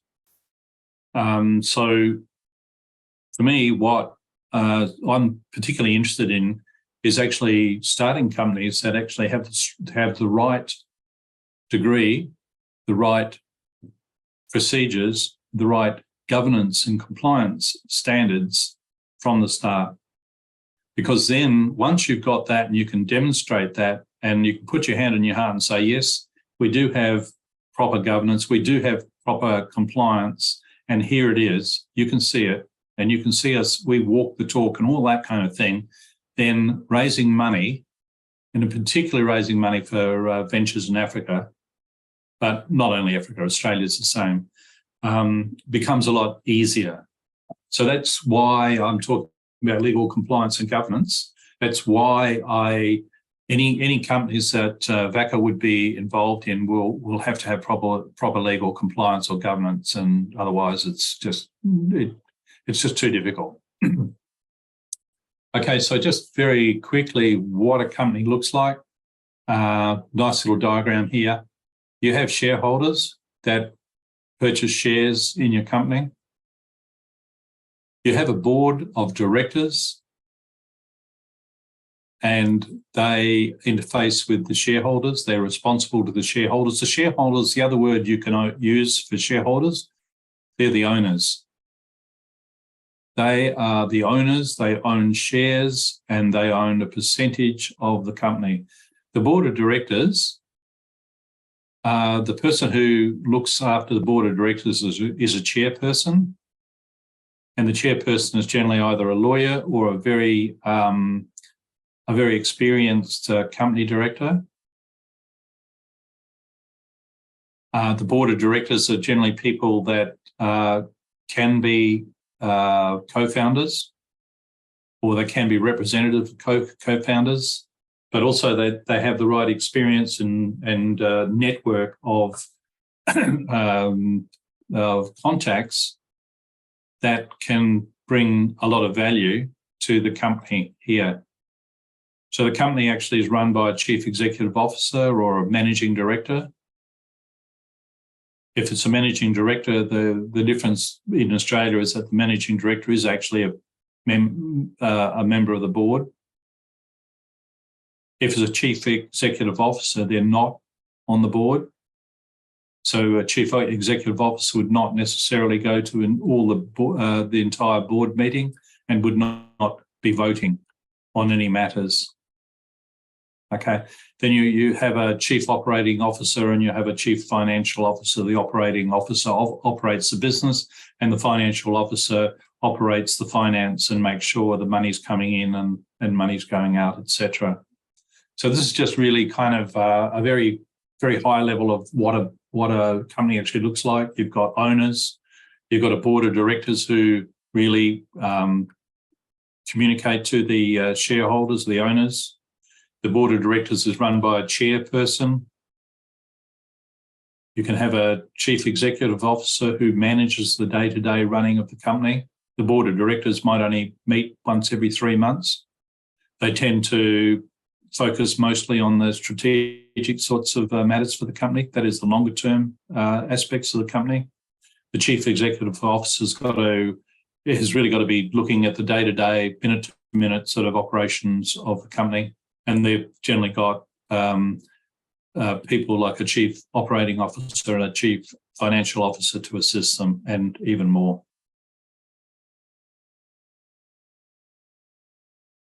Okay, so that's what a company really looks like in a very high level sense. So when people talk about corporate governance, it's the structure of rules, the practices and the processes that are used to direct and manage a company. If you don't have proper corporate governance, it can cast doubt on any aspect of the company's operations and, in fact, its ultimate profitability. And if this doubt actually becomes substantive in any way, then the company may well become uninvestable, and a lot of legal issues can result from this. So this is why I'm particularly interested in setting up proper corporate governance. That is the structure of the rules, the practices, the processes that is going to manage the company, and you do it right at the start. Because any of the professional investors, they'll go straight after the governance practices. They'll want to have a look and see, well, what do you do? What do you think you do? What's written down? And if nothing written down, then they're gone. Professional ones are, and they should be.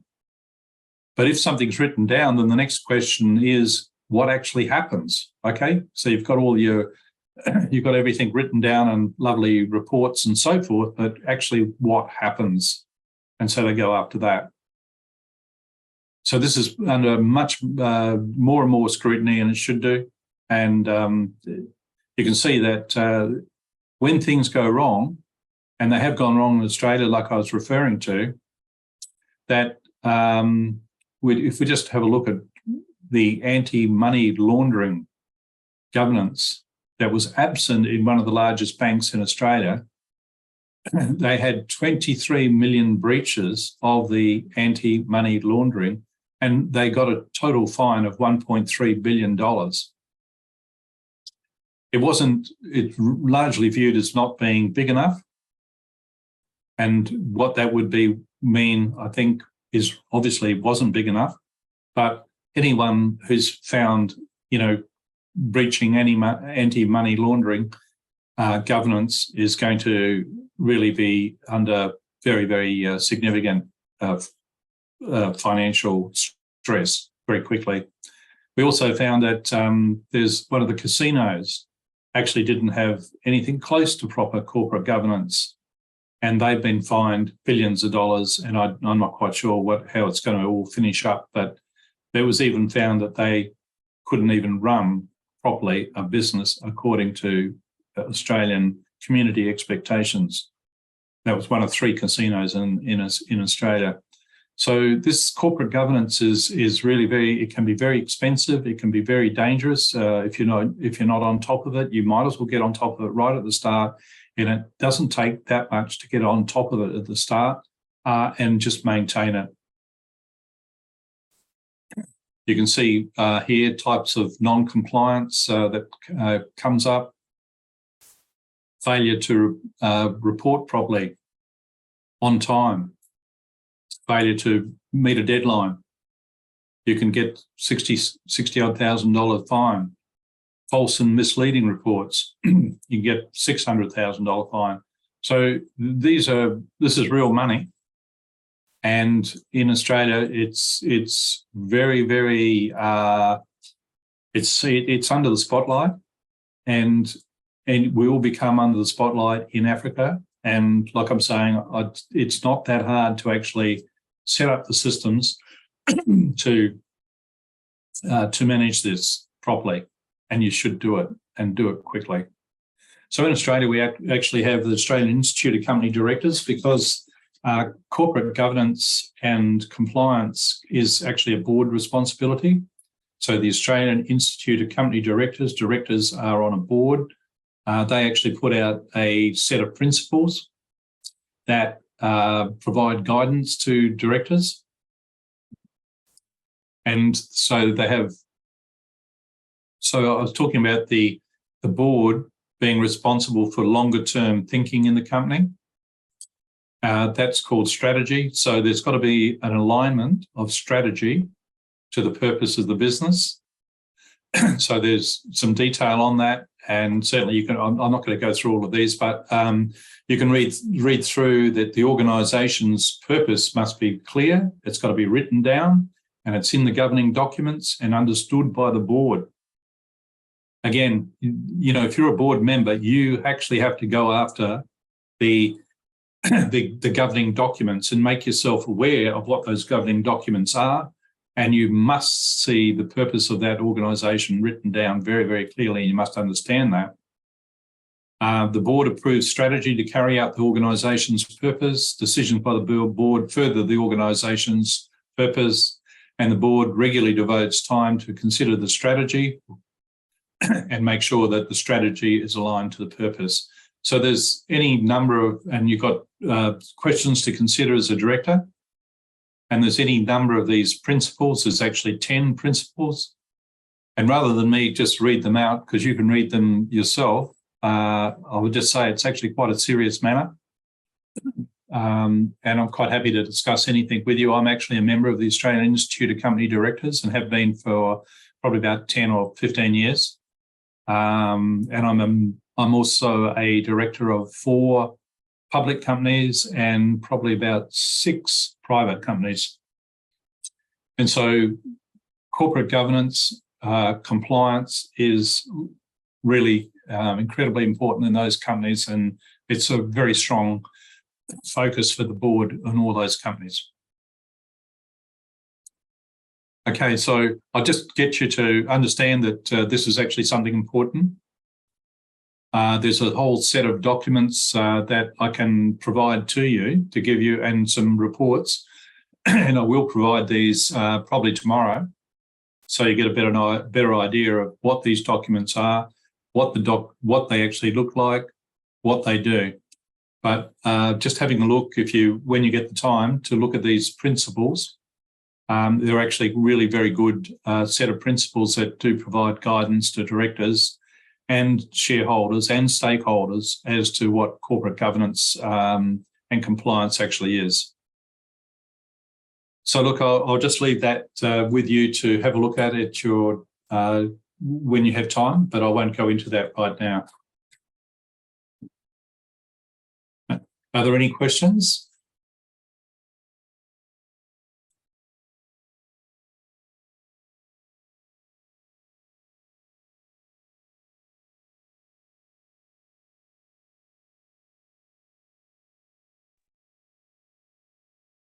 Yes, Nelly, go ahead.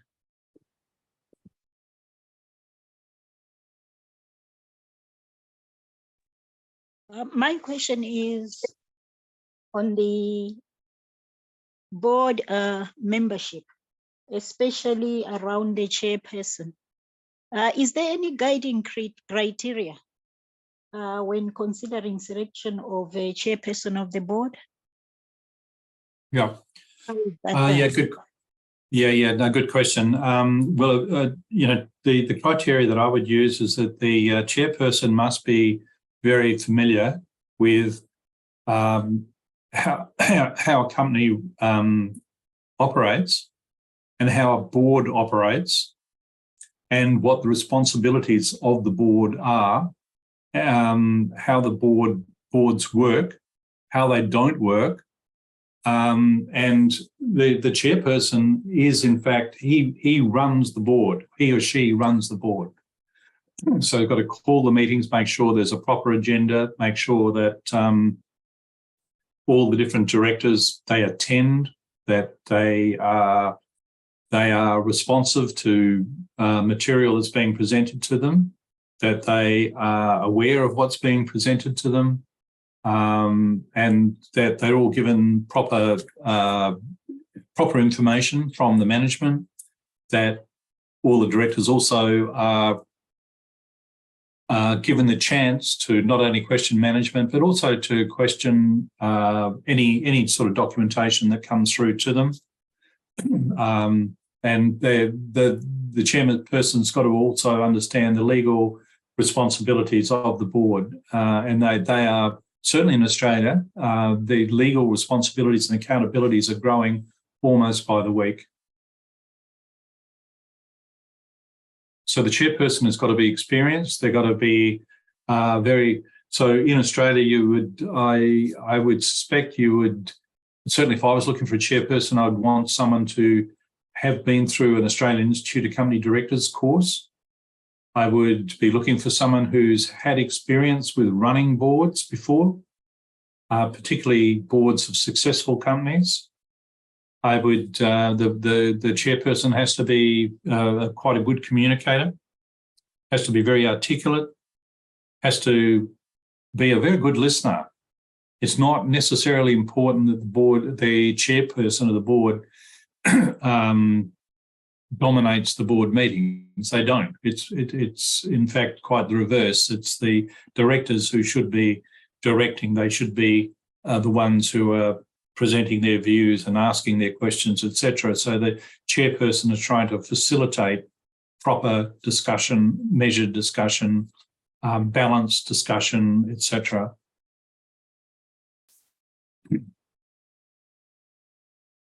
Is that answering your question, Nelly? Yes, very well explained and easy to follow through. My next question. You just talked about what we're supposed to read further on around the purpose and strategy. At the onset of a startup, when is the best time to actually start drafting and drawing these requirements? Would it be best fitted at idea stage or wait into the startup phase? Oh, look, I'd be drawing it up somewhere in the idea stage. Like I was saying, I mean, there's so if we look at the idea stage and just have a snapshot of one part of that idea stage. So let's say you've got 2 or 3 co-founders there, and they're exchanging ideas, or they've got an idea and they're trying to develop that idea. I mean, it's really a case that I would have that shareholders agreement drawn up right there.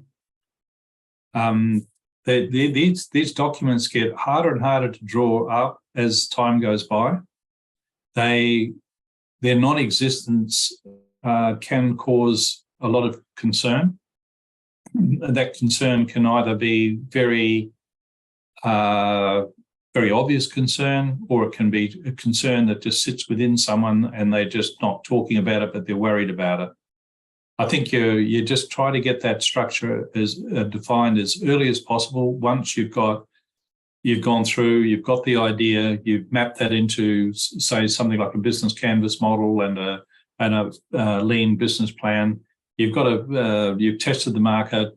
Maybe you've spent $10,000 or something like this, $10,000 or $15,000. That's when I'd be drawing up that shareholders agreement. The constitution you actually have to have in Australia at the start when you register the company. If you don't have a constitution, there are constitutions that require only a small amount of input from you that are available. So you might want to try and do one of those to get you up and going, for the first 6 months or 9 months, and then replace that constitution with a new constitution that's much more detailed.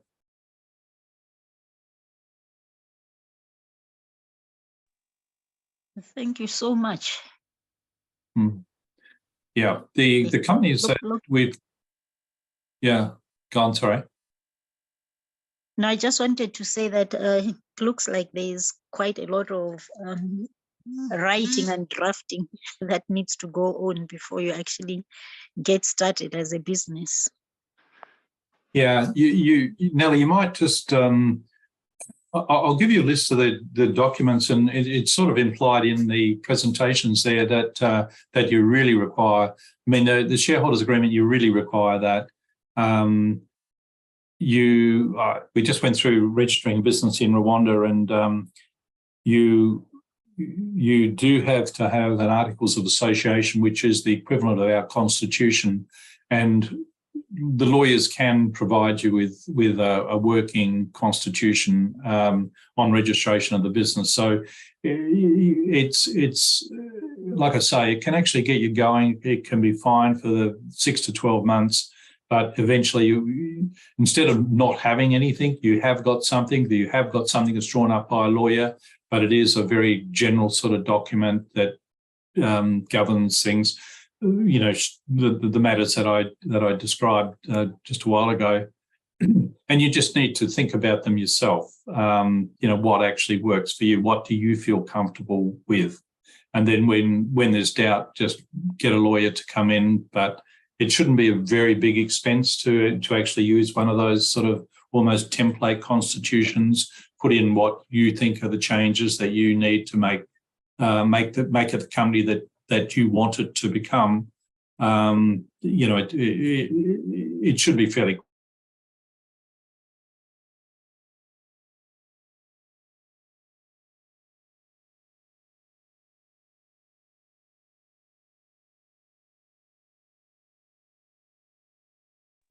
Okay, thanks. So as a startup, it's normal for the co-founders. So I'm referring to the organizational structure. It's normal for the co-founders to assume all those duties. The CEO, the director, the COO, the finance person. So as the company grows, what are the dangers of having the co-founders and or the shareholders assuming these positions? Are there any dangers of having them assuming these positions on a permanent basis? Yeah.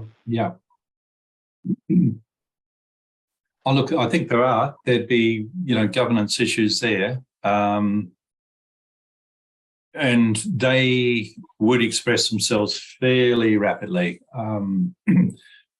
as the company starts to grow. So to give you an example of that, I'm involved with a company that actually has 3 of the co-founders on the board of directors. The 3 co-founders, and I'm one of those, they dominate that board. So there's another 2 directors that are meant to be independent. In fact, one of the directors is not independent because he's actually a shareholder. So if you're a shareholder, you're not a independent director. So in fact, in that company, we have 4 directors that are deemed as being not independent. And as a consequence of that, there are real questions from professional investors because there's a potential for conflict of interest there.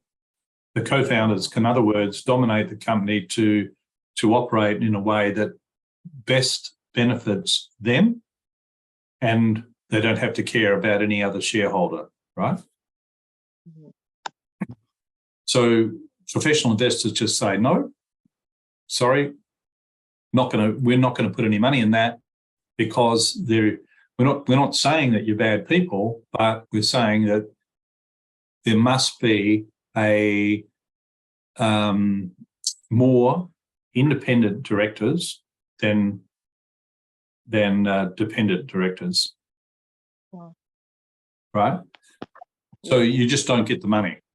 right? So there's the big problem. You might say, well, here we are, ready to go, and they just say, oh, wait a minute, have a look at this. These people can be running this company for their own purpose and not, nothing to do with it, with the other shareholders, and they can really run the company into the ground, which has been done before. Yeah. So when you start off, that's probably what you do. But you as the company grows, you're going to have management. It's not some management that's independent of the co-founders, and very particularly on the board, you're going to actually have to have predominantly independent directors. Oh. And I think you can understand why you have predominantly independent directors, because they're not looking after themselves, they're looking after the board. That's what they're legally responsible to do. Yeah. They don't have shares.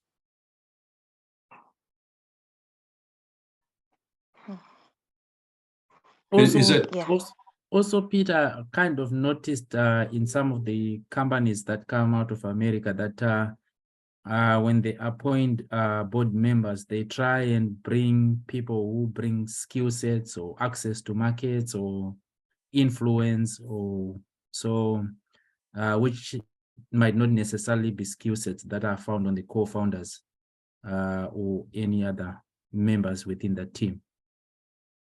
Yeah, no, that's absolutely. Yeah. Yeah, I also wanted to add, Peter, that no, this is a question really. We see many of the big companies, just giving an example of the Murdoch family with their big media companies, including Fox. We see the Bob Chain, tire services, big companies that have lots of relatives operating in the company. What are your thoughts? I mean, if you're running a private company, you can basically run it. It's really up to you how you run it. There are certainly governance and compliance laws, and there's guidelines and everything like this, but you can actually have dominant. The company can be dominated by a single family, and you see this quite often. But it tends to be more in private companies and public companies. You touched on Foxtel. Well, that's an exception rather than the rule, and that's dominated by the Murdoch family, and they've. It really goes back decades as to how they can actually get away with that sort of structure. But I really think that there wouldn't be that many people who'd be able to do that again. I think that's more a relic of the past than the future.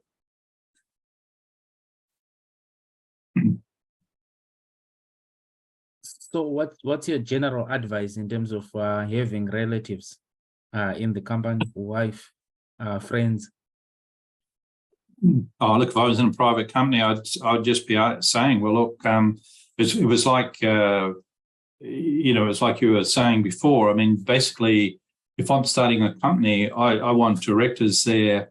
I want really, really good directors. I want people who can open up networks, whether they be technical networks or financial networks. That's what I'd want. I'd want people who were experienced in actually growing businesses, global businesses, or businesses in a certain technology. I want people who've got a certain sort of knowledge, if you like, technical knowledge, or these would be the things that I'd be thinking about in terms of who would be on the board and who wouldn't be on the board.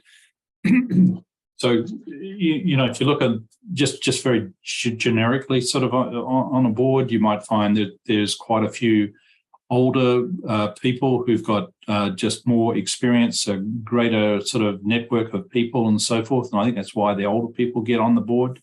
but you shouldn't have a board just full of old people. You should have young people, because young people are, they've got new ideas, they've got new approaches, they've got a different set of networks, etc. You've got to look at also the gender balance is another thing that crops up in Australia in particular. And you might find that in the health sector, there might be more women than men, reflecting just who's working in that sector. But would I have my uncle on there who didn't have a great network and wasn't that experienced? No. So to me, and I might be the odd person out here, I wouldn't be a criteria for being a director on a company that I was associated with. Wouldn't be that the person was necessarily a family member. I mean, the thing going for a family member is obviously that you know who they are, you know them very well. You've grown up with them all your life. You know how they behave, you know the values they've got, etc. Sometimes that's not exactly that obvious in some people. It takes years and years before you really understand what makes what values people have got.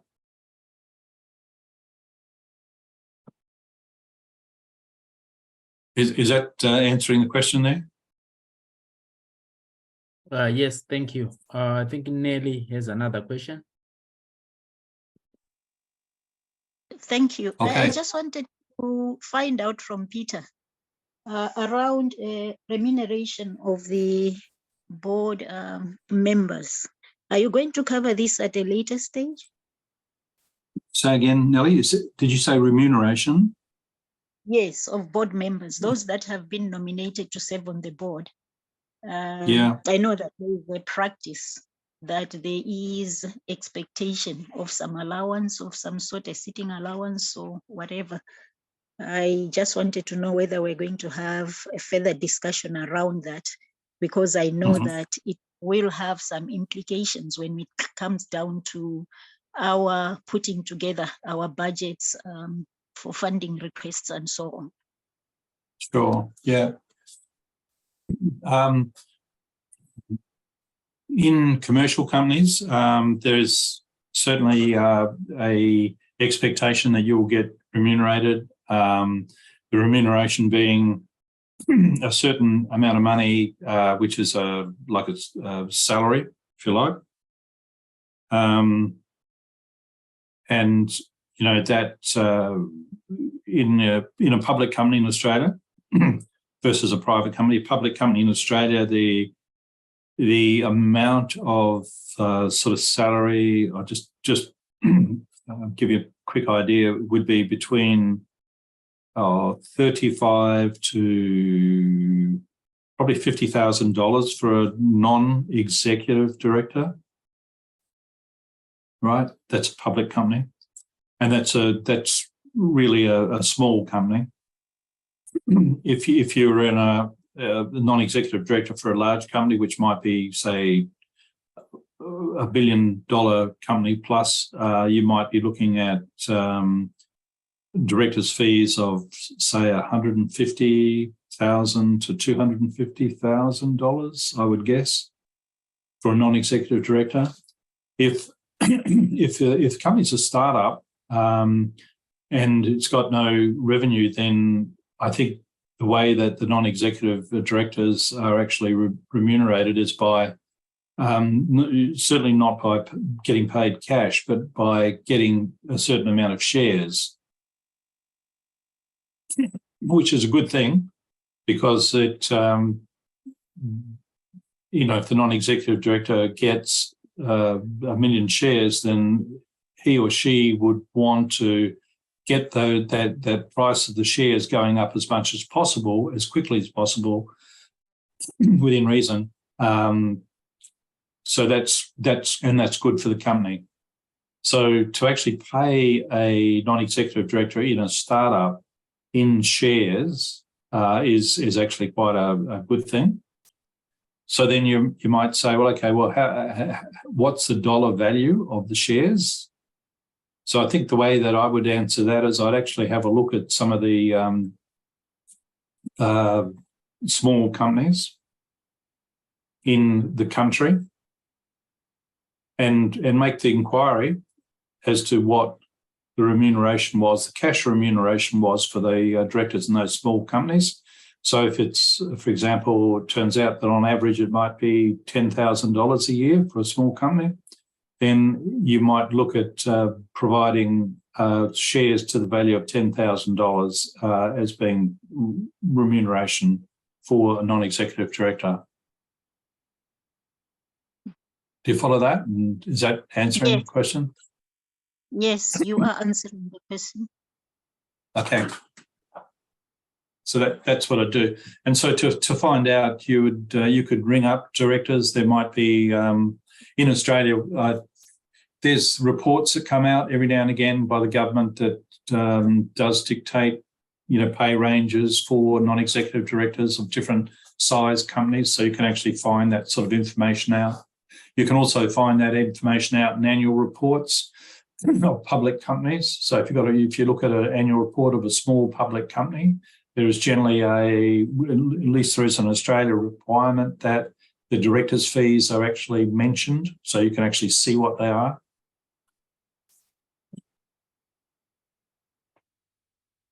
Noted. Okay, no problem. Any other questions? Not from me, thank you. Okay.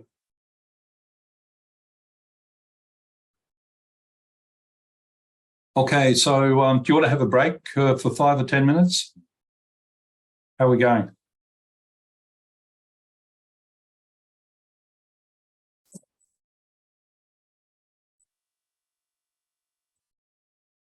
Hope everyone hasn't gone to sleep.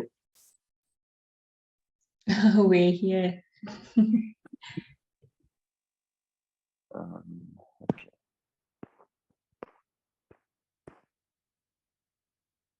The next section I was going to talk about was really optionality mapping, which I won't go into any great detail about that. It's just I'll just go through some very basic sorts of concepts there, and it's a matter of being able to understand what the what the process is, and to sit down and apply it. It's not a complicated thing at all, and I reckon I might be able to get through that in about 30 minutes, I hope. And then I would just wrap up after that and just talk about, kind of just give a bit of an overview and answer any final questions. So we could be all done in, say, another 45 minutes.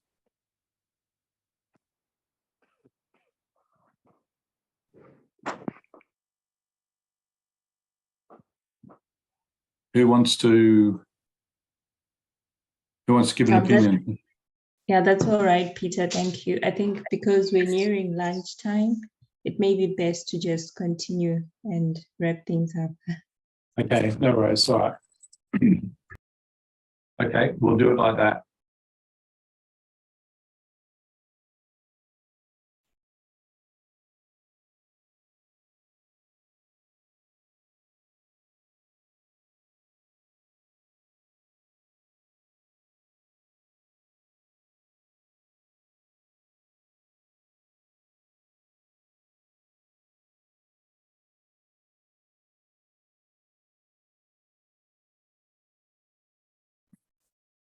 Okay, sorry, I'll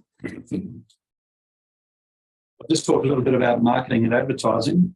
I'm not, I wouldn't say I'm an expert in this, but I've certainly been involved in marketing and advertising and been deemed as being quite successful in doing that.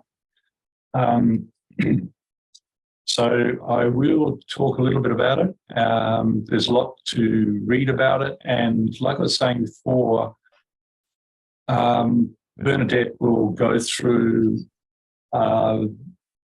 marketing and advertising, and that's part of really running an online business course these days, because so much is actually done through online various online sort of ventures, if you like. So I'll just go through a very sort of high-level marketing and advertising presentation. So marketing, the difference between marketing and advertising. Marketing is the process of identifying customer needs and determining how best to meet those needs. So that's really what marketing is about. It's like who's in the marketplace, what does the marketplace actually look like, who are the players in the marketplace, how do they behave, all that kind of thing. Advertising is the exercise of promoting a company and its products or services. And advertising is like quite simply putting out advertisements. It's a matter of just whereabouts you're putting the advertisements out, what do they look like, what's the construct of those advertisements, etc.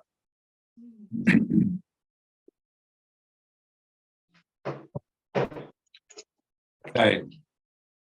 Yangama, you still there? Can you do the mute? Thanks. Yes, I've done so. Okay, no worries. Okay, so there's differences that I've mentioned between marketing and advertising. You can read through that. The advantage, of course, in going into marketing on the internet in particular is just the size of the internet. There's reportedly more than 5 million people around the world that now use the internet, which is a 400 million jump from 2020. So this is where the scaling comes in, and it's why the internet is really gets such attention from marketing and advertising people. And so it really is dominating the marketing and advertising sort of world. There's still obviously advertising going on with for TV and radio and so forth, but really it's not of the same caliber and not of the same reach as what is on the internet. So there's also quite a lot of there's a lot of interesting debate just to, how successful some of the online advertising is, and how do you measure that success and so forth. And I certainly won't go through and talk about all that. I just refer you to a couple of the YouTube presentations there that are quite interesting, and they don't take that long. It's probably about an hour to go through those 3 different YouTube videos that will give you the internet trends and give you a 10-year look at what's going on in terms of digital information, advertising, etc. So when you're running a business, obviously the understanding of the market segments, who the market players are, how that market operates, and everything like that is absolutely fundamental. So that's the key thing in marketing, is really that's what you've got to focus on. You've got to try and understand that. And you can do that to a certain degree on the internet, and there's various strategies you can employ to get an understanding of the markets, the market segments. Other things that are really important is just the market, if you like, is kind of like a very general concept, but it's really, really helpful to understand customers that are in and representative of the different market segments and have good relationships with those different customers, so you can understand firsthand what their needs are, where they're going, what they're thinking about, what they want, etc. Packaging of the product that you're putting out is absolutely critical. And even getting the price right is really incredibly important. I had a friend who put out a software product, and it was, in my opinion, really a tremendous product. And to him, pricing wasn't that important because he actually had a full-time job. So he said, "Oh yeah, I just want to do this," and and he wanted to sell to people like myself, and so he was selling his software product for $200, and he actually couldn't sell it, which is really amazing. I thought, well, what do you actually have to do? The product was first class, as I said, simple to use, simple to learn, etc. And he could not sell it at $200. So the joke was, oh, well, why don't you put it out for $2,000? And because people might think, oh, $200 is just a throwaway product that's not very good and they don't invest in it. And so he actually put it out at $2,000 and he actually sold hundreds of copies of his software.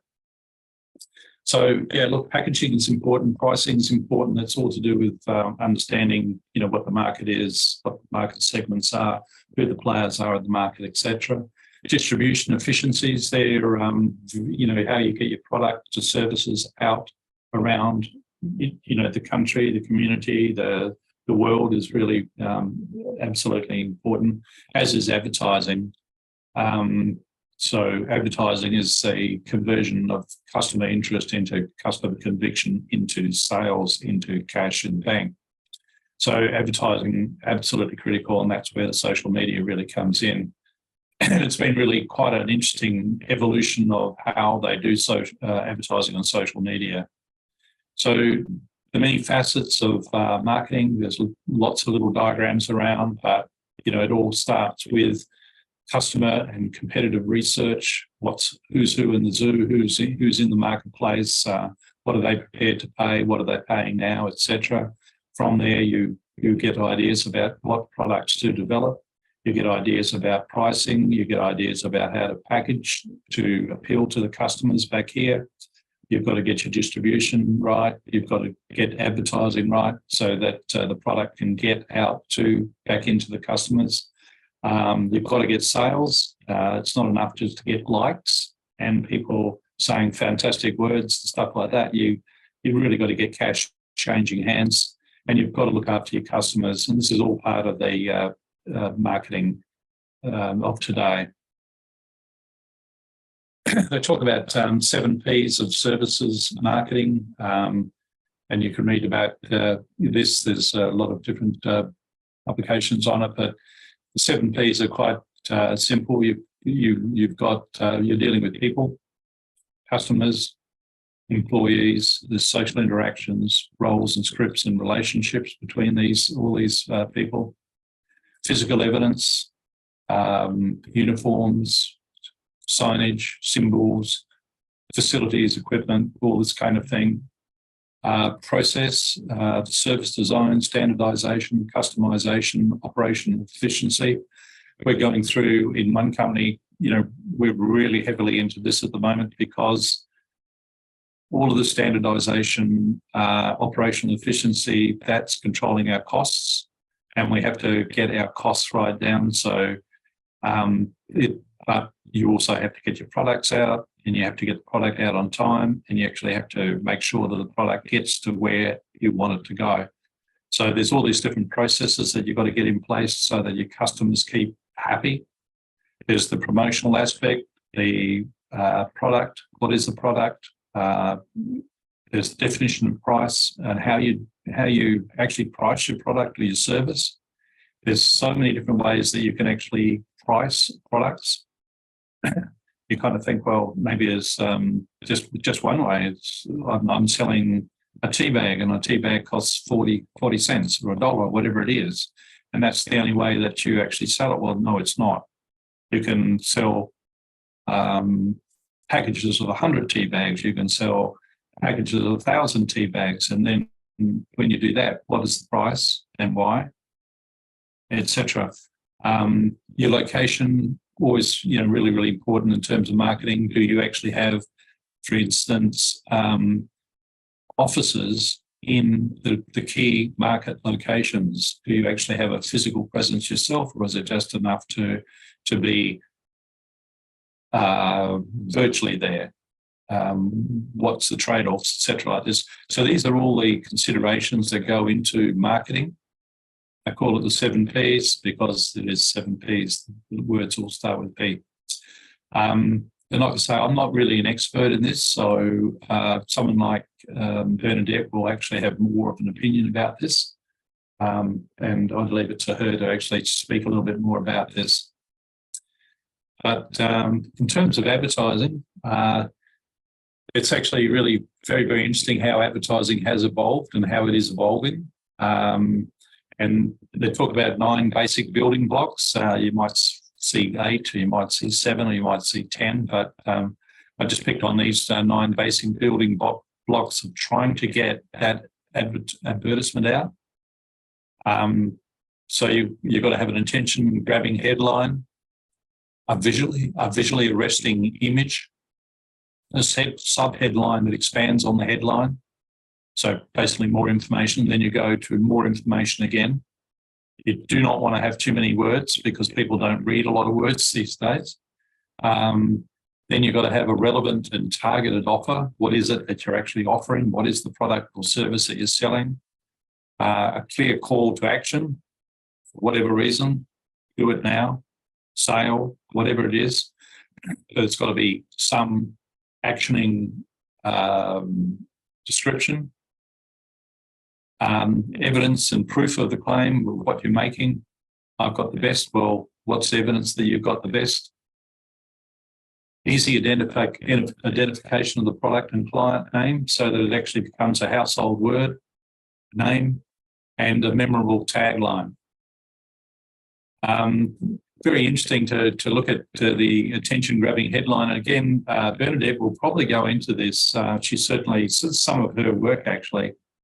And here's the theory behind the power of the headline. If the headline is strong, it'll buy you 3 seconds of a reader's time. If the subheading is strong, it will buy you 30 seconds of the reader's time. If the body copy is strong, it will buy you maybe 3 minutes of the reader's time. This is actually a cascading, set of events, really. So the headline has got to stop you. It's got to stop you. You've got to say, "Well, that's got me in. I wonder what this is about," right? And it takes about 3 seconds. Then so you look to the next line underneath that, and it's got to maintain your interest, and it's got to actually push your interest up. It's got to elevate your interest. And again, that reading that headline and the thought is possibly only 30 seconds of the reader's time. But this is where the transaction really happens. This is where you got 3 minutes of the reader's time. So the reader's got to not only read it, he or she's got to identify with it and be prepared to pay for it. Now, this is kind of something I came across about a year ago, and I had to laugh about it because when someone told me about the business, I thought, oh no, it cannot. It can't be true. But anyhow, it is true.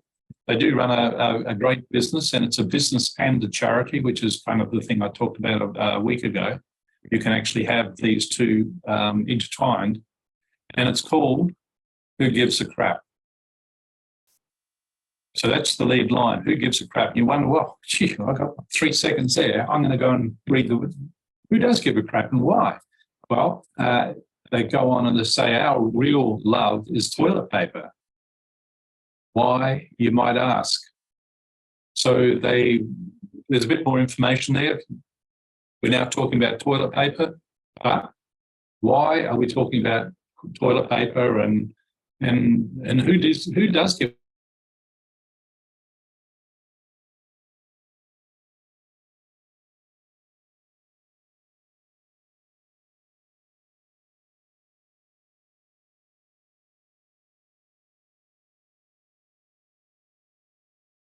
that results in the transaction that they want, right? And they talk about, but really we love toilet paper because for us it's our way of making a difference. A very, very compelling business proposition. Right? You have to get in here and read this, but the headline and the subheadline, they actually get you in. They do exactly what they're designed to do, get you in to the true copy. And when you read the true copy, you come out and realize that when you're buying their toilet paper, there is actually more than a benefit just to them. There is actually a broader benefit, and you understand what that broader benefit is and how they're measuring that and delivering on that day after day. So that's it's an example of advertising that is, I think, really very, very interesting. If I just look at the social media and sort of just how people are spending their time, especially American people who are far more obsessed than, say, someone like myself with social media. But in recent studies, they say that the average American spends 3 hours on their phone, 5 hours looking at TV, spending X hours on the computer, where X might be 2 or 1 to 3 hours, and then Y hours trying to sleep. But it's a tremendous amount of exposure to social media here. Every day, one might guess that they might be getting exposed to social media of the order of 9 to 10 hours. And it's pretty close to like 70% of their waking time is actually, they're getting bombarded with social media content, telling them what to buy, why to buy it, etc. And that's quite amazing. It's not the same in Africa, I'm sure, but I don't know what it is in Africa, so I can't be too sure. There's another little video here that's well worth having a look at. It's I think it goes for about 2 minutes, and it gives you a completely different view on this this kind of caper here. The guy's called Tim Wu, and he's commenting as to why and how this phenomena has grown such that the social media now is actually dominating people's lives. They're stealing people's lives. So if you want to read about some very interesting viewpoints from Tim Wu, I'd thoroughly recommend that. The various ways that you can put together marketing plans. I've got one there that's a summary. I just rather than talk to it, say that, have a look through it. There's nothing very difficult in there at all to understand. It's just a matter of what the right sequence is and just executing and thinking about it. I don't think there's a lot to it. 3 basic features of effective advertising: grabbing your attention, doing so in a memorable way. They talk about locking power. Here they talk about stopping power and pulling power. So you've got to stop people, pull your attention over to what you want them to see. And then once they've seen it, you've got to get them to remember it. Not just remember it, but recognize it in the future, be able to recall it instantly. They talk about techniques for improving memorability. And then they talk about persuasion and controversial puffery, which has been raised to a new level by people like Donald Trump with his puffery.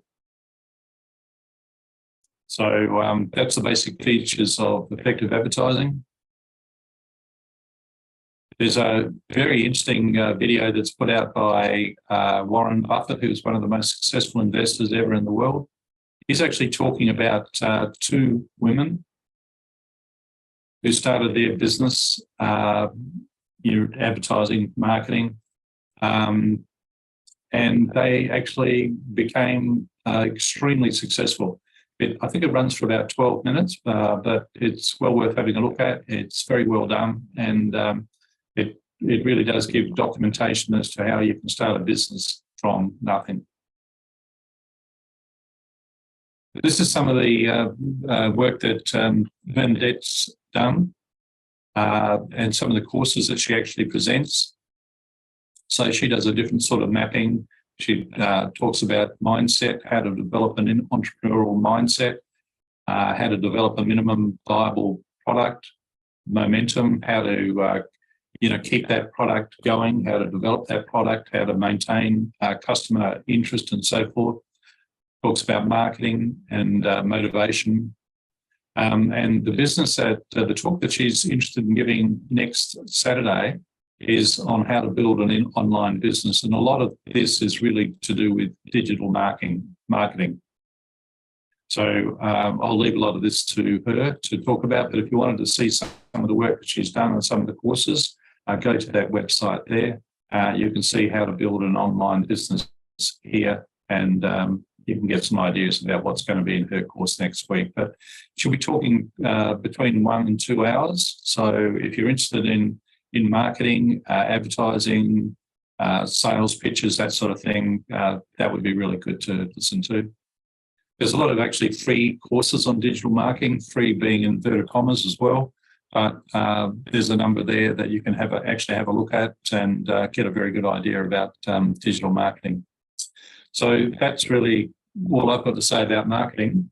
There's, like I say, there's videos there, reports to be read, and Bernadette will come through and be talking about online businesses, which is a lot to do with marketing and sales strategies and advertising. So, is there any questions about that? Anything there?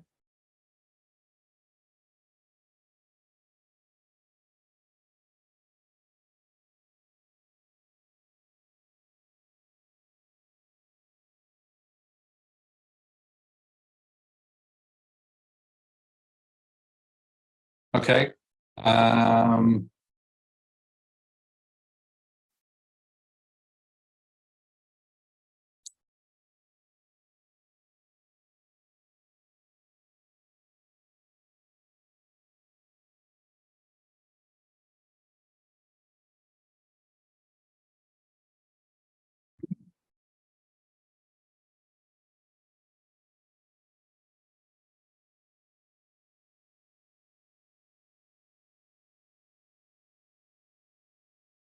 Okay, so I'm talking here about oh, okay, wait a minute. It's not quite right.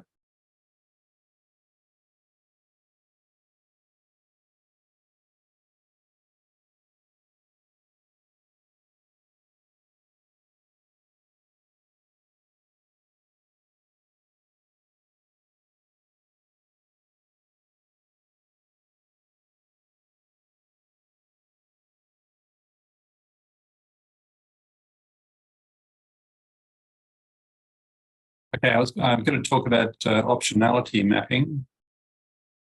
So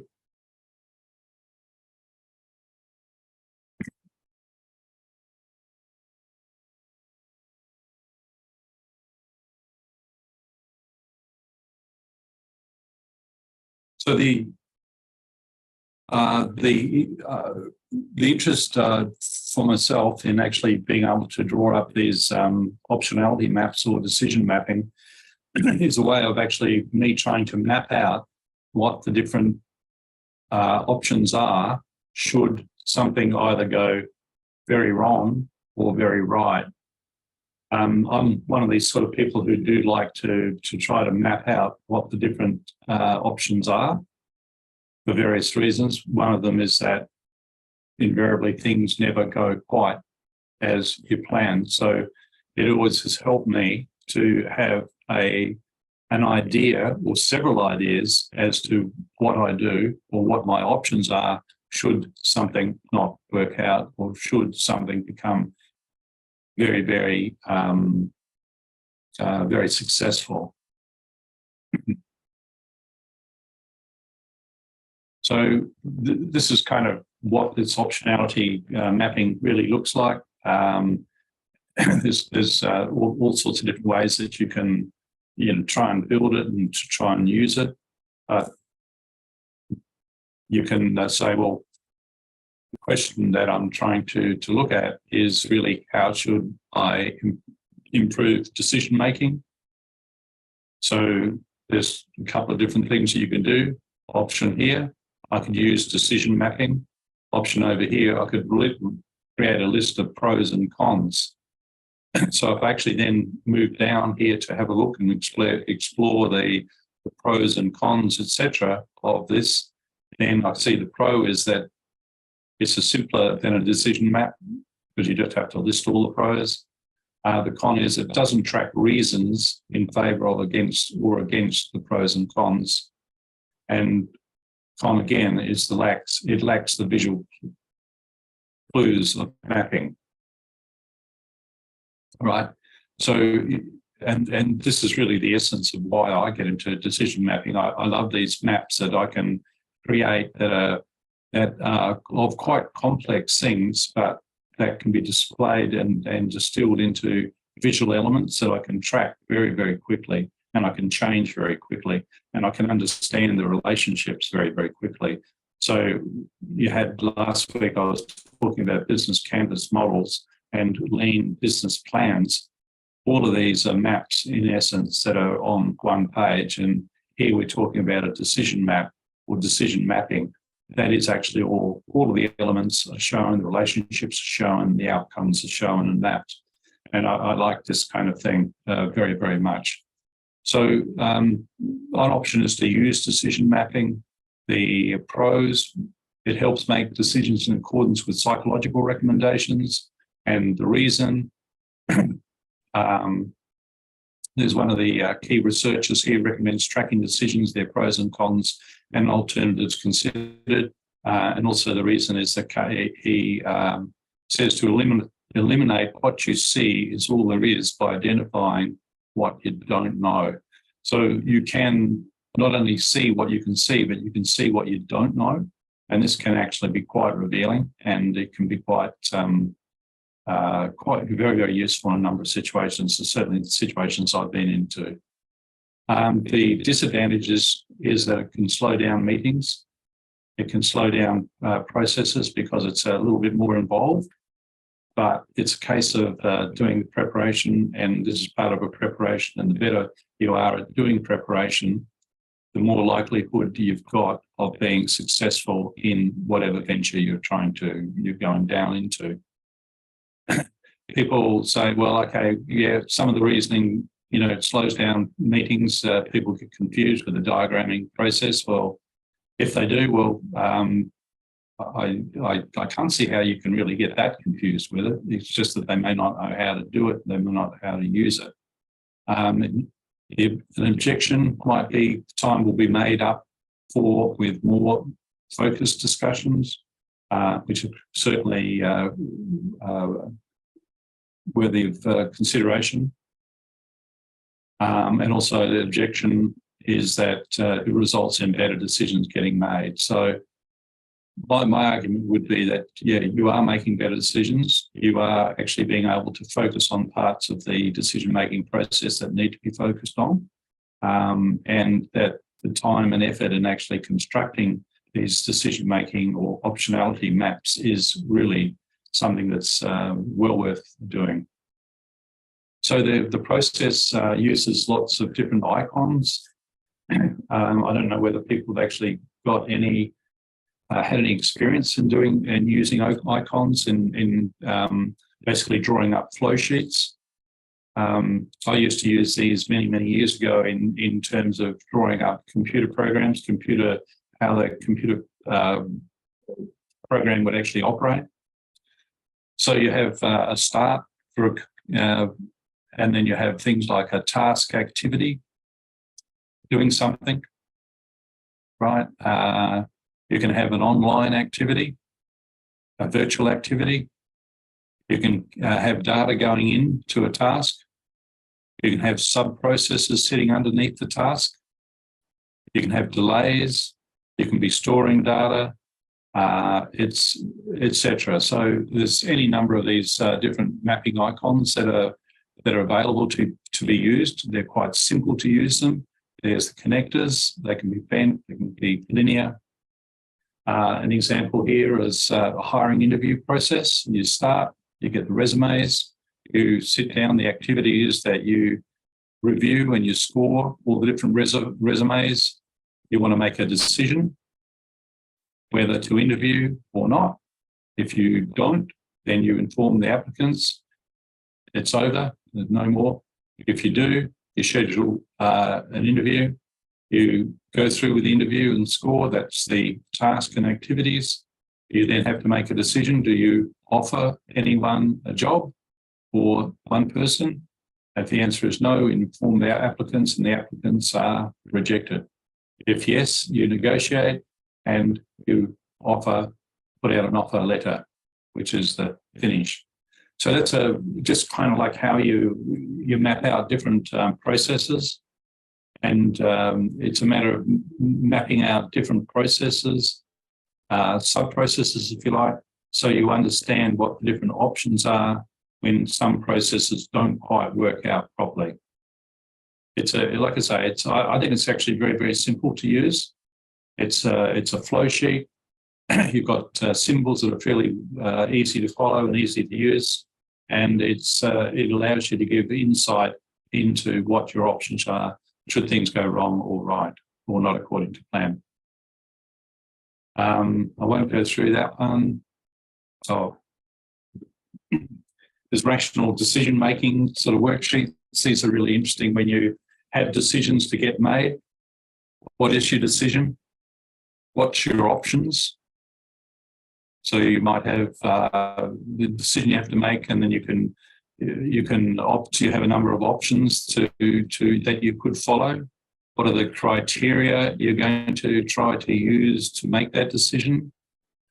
What are the potential biases that you actually have? And it could be you personally, or it could be the company, or it could be the group of people who are going to be making that decision. And what's the timing for that decision to be made? So you actually, you can draw up this worksheet of all these different decisions that you actually have to make. And these decisions can actually be part of the mapping process here.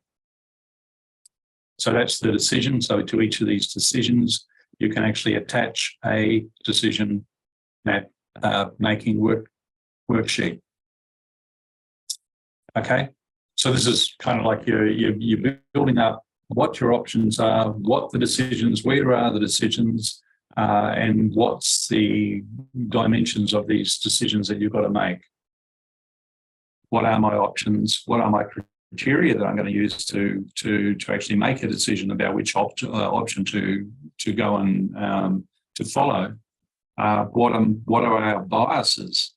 And so many people just make decisions and don't even think about the biases they actually have that bring into the decision-making process. Whereas in this here, we're really trying to flush those biases out and put them down so that we can, reference them and be aware of them, because there are amazing just how many decisions are made with bias, but without really having conscious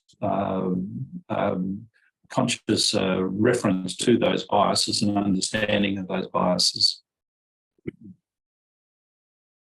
So this just talks about the explicit, not implicit decisions.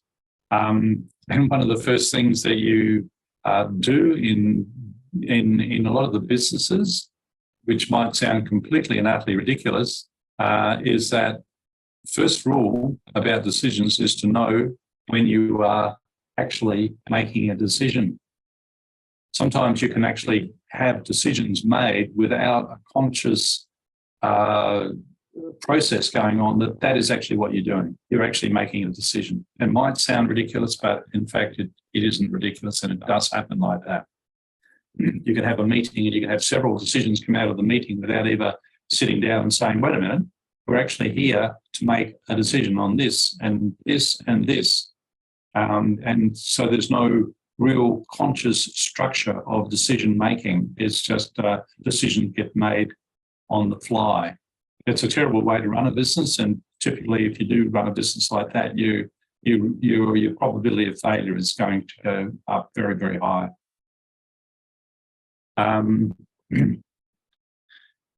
There's the concept of sacrificing or satisficing, as it's called. And this is a term for simply deciding on an option that meets a minimum threshold. So you have this minimum threshold, and while satisfying works in some situations, like choosing what you're going to have for lunch or buying staples, when it comes to important decisions, tied to allocating resources, organising a company, etc. Satisficing is a chronic disease of underperforming organisations. The bigger the decision, the more important it is to spend the time and mental energy to expand the option set to include multiple good options, right? So you've just got to flush these options out. If you don't have a way of flushing options out, then the option that you may be following may, in fact, be the suboptimal or even the worst option, right? So this is a process of saying, I'm going to make a decision. To make a decision, I've got to understand my options. To understand my options, I've got to really put some effort into understanding each of the options. And I've got to be aware that there is a concept of satisficing, which will deliver very poor optionality into my decision-making and compromise the business. So that's kind of what this is about. You look at the criteria of making decisions. It's amazing that some people can make decisions without very much thought into why they're making decisions or how they're going to, in fact, make decisions. You wouldn't think that was possible, but in fact it is. So I'll just let you actually look at that, because I know it's getting pretty late and near lunchtime and so forth, but you can do all sorts of other things with optionality. This is an example of something that I used to use quite regularly. One of the reasons I could do this is that I could actually map out what they call an expected value.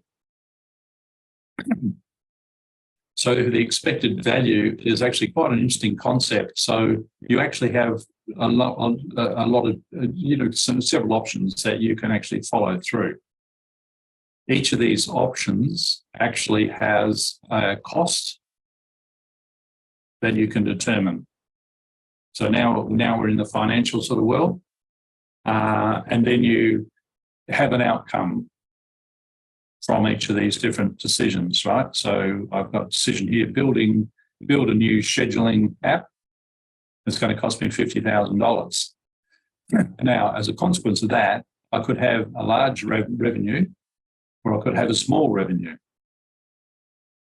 I think the chances of me having that is 40% for large, 55% for small. And the monetary value of that small revenue is 150,000 and the large revenue is 200,000. So you can actually do just a series of multiplications. And you can see just how simple these multiplications are. But you say, well, okay, here's the revenue. I've got a possibility of earning $200,000. I reckon the possibility is 40%.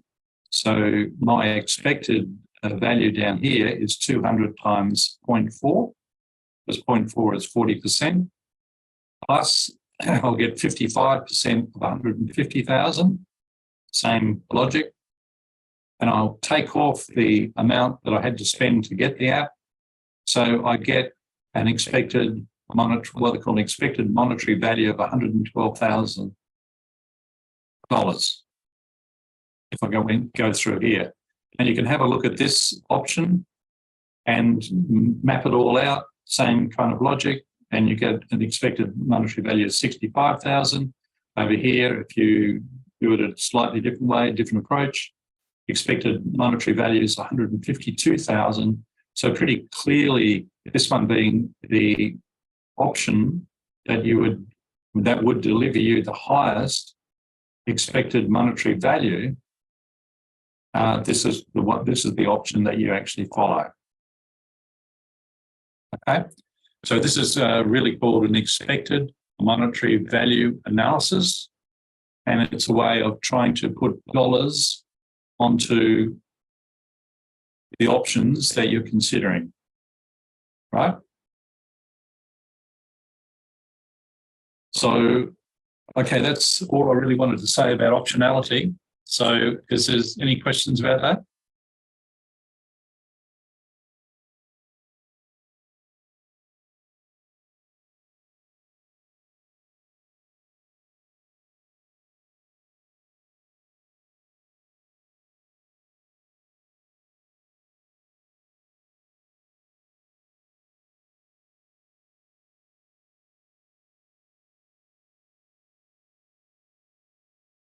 No questions.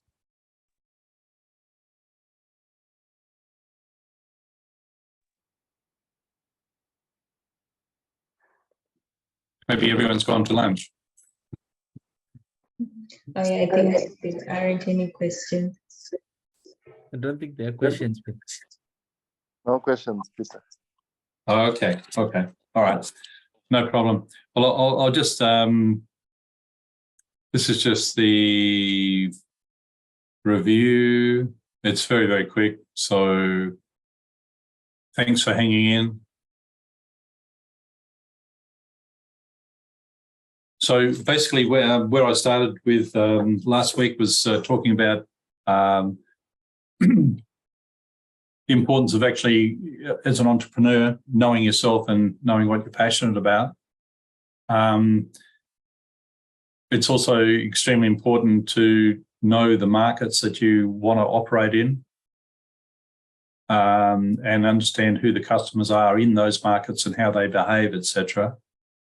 And know the processes that actually operate in those markets, because if you do know that, then you can understand how value gets created or destroyed. You can understand how risk is maximized or minimized, or how you might be able to do that. You can understand the state of play of the markets, and you can understand what the opportunities are in those markets. So, and I'm assuming here that you're in the market, you have that knowledge of the market because you're actually quite passionate about the market and about really events that happen in that market, right? So you might not know the full market to start off with. You might not be passionate about the full market, but you might be passionate about processes that happen in that market. But to really try to get full value out of that knowledge and to drive that passion, will pay to actually understand all those processes that sit around your particular passion, so that you can work out where you can actually deliver value. So this comes on to just understanding from what I'm saying here, how value is created and how it is destroyed.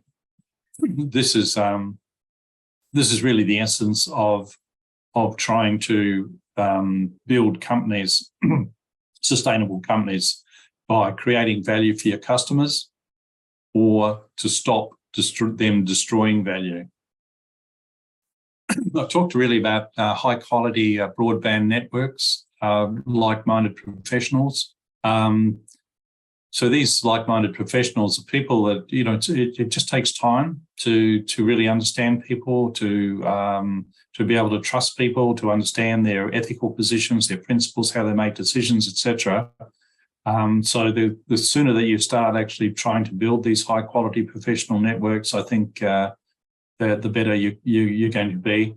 And the emphasis here is on broadband networks. So just don't sit within your own small area of expertise. Try to get out, try to broaden your network as much as you can do, and to have people in that network who've got commercial skills and who've got legal skills. These are they're important to have. And I've been able to, I think, minimize the probability of failure by actually having people in my network with very significantly endowed with commercial skills and legal skills, like I was mentioning before.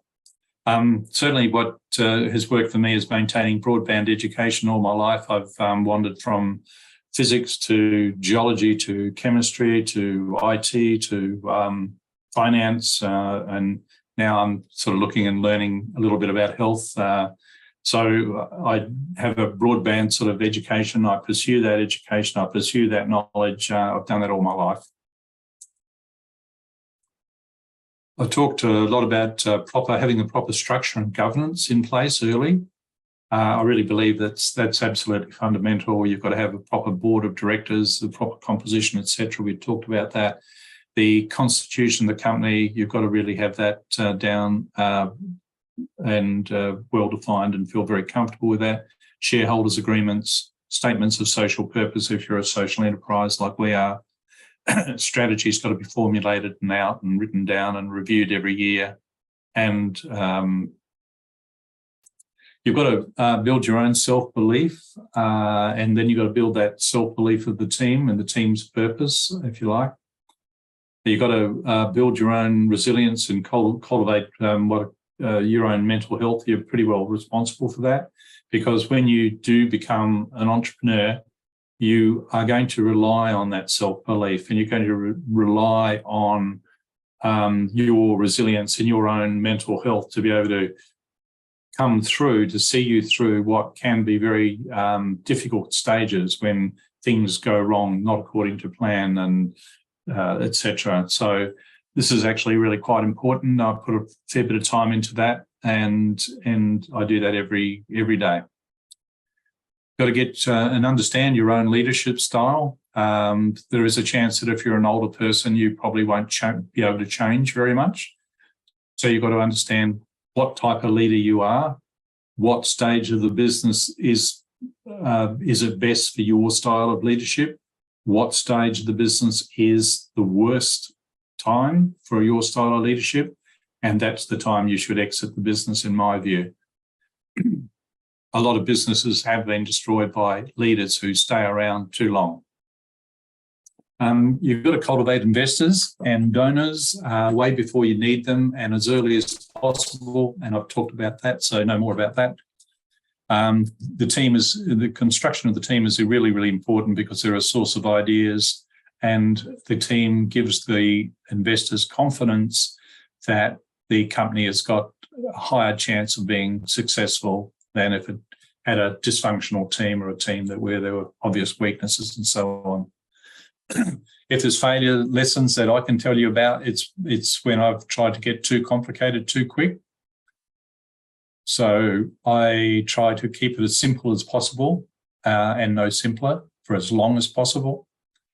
Not letting go. I've seen co-founders who simply cannot move away from the business when they should move away, and they get in there and they interfere with the business when their level of expertise is not appropriate. They're very good with small companies, but when a company gets to a certain size of largeness, they simply don't have the expertise to grow with the company, and they should be moving on. Lack of discipline on budget and cash flow. This is where people tend to make a lot of mistakes. You've got to have a budget. You've got to try and keep the budget up to date, and you've simply got to watch that cash flow. There can be no surprises in the cash flow. You've got to keep on top of it. Definitely don't surprise investors, because if you surprise investors, there's a fair chance that they'll surprise you and go somewhere else. So you've got to communicate. You've got to do it clearly, concisely, and constantly. If you have someone in the company, in the team that doesn't fit, get them out quick. You've got to get sales right, and you've got to get onboarding customers right. Onboarding means that the person becomes a customer, and what you really want to do is you want them to actually be a champion of your business, of your product, of your service. And so this is the ultimate end result of successful onboarding of customers, which is part of the sales process. Do not overpromise and underdeliver. I won't talk about budgeting much more because we'll be out of time. Some words just to end up with. Life shrinks or expands in proportion to one's courage. If you don't have much courage, you tend not to go too far. Being an entrepreneur is a matter of you really do need a lot of courage to get out there and actually run by the strength of your convictions and your passions. when in doubt, let kindness and compassion guide you. Be the best. It's the only way that the market, it's the only market that's not really crowded or overcrowded. Busy is a decision. I love that. And happiness is a choice you make and skill you develop. Lots of other ones there that you can read, but that's about it from me. So I'm quite happy to take any questions from anyone right now, or if people want to put the questions in later, they can just send in via WhatsApp and I can reply to that. But yeah, thanks very much for everything. If you've got questions, please let me know. Okay. Thank you, Peter. I will just add that we are enrolling everyone on LMS so that they can get the certificates, but they can also post the questions on the forum. So we'll send the links for everyone to enroll, and then that option, then there can be continuity of discussion in the questions that are answered on the forum can be viewed by everybody, so which will be of benefit to the community. Thank you.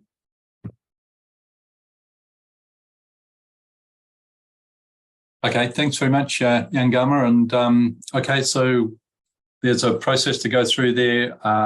There's the opportunity to post our questions, and I would at this stage just leave it at that and say that next week is when Bernadette will be talking and presenting on how to run an online business. I will actually come back and talk after her about the business canvas model and the lean business model as well. So I'll talk about that next week because some people didn't get the message in time to attend last week. So look, that's about it from me. So thank you very much for your attention. I really appreciate your time. And yeah, over and out. Enjoy your lunch. Bon appetit. Thank you, Peter. Thank you. Thank you.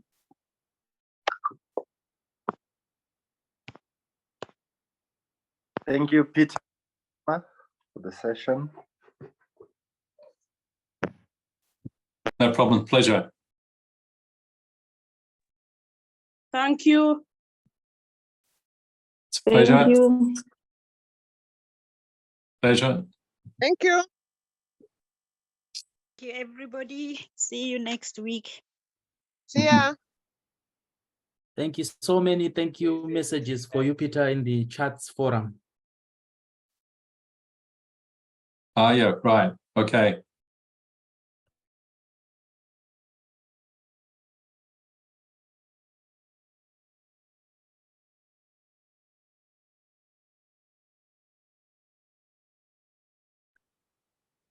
Okay.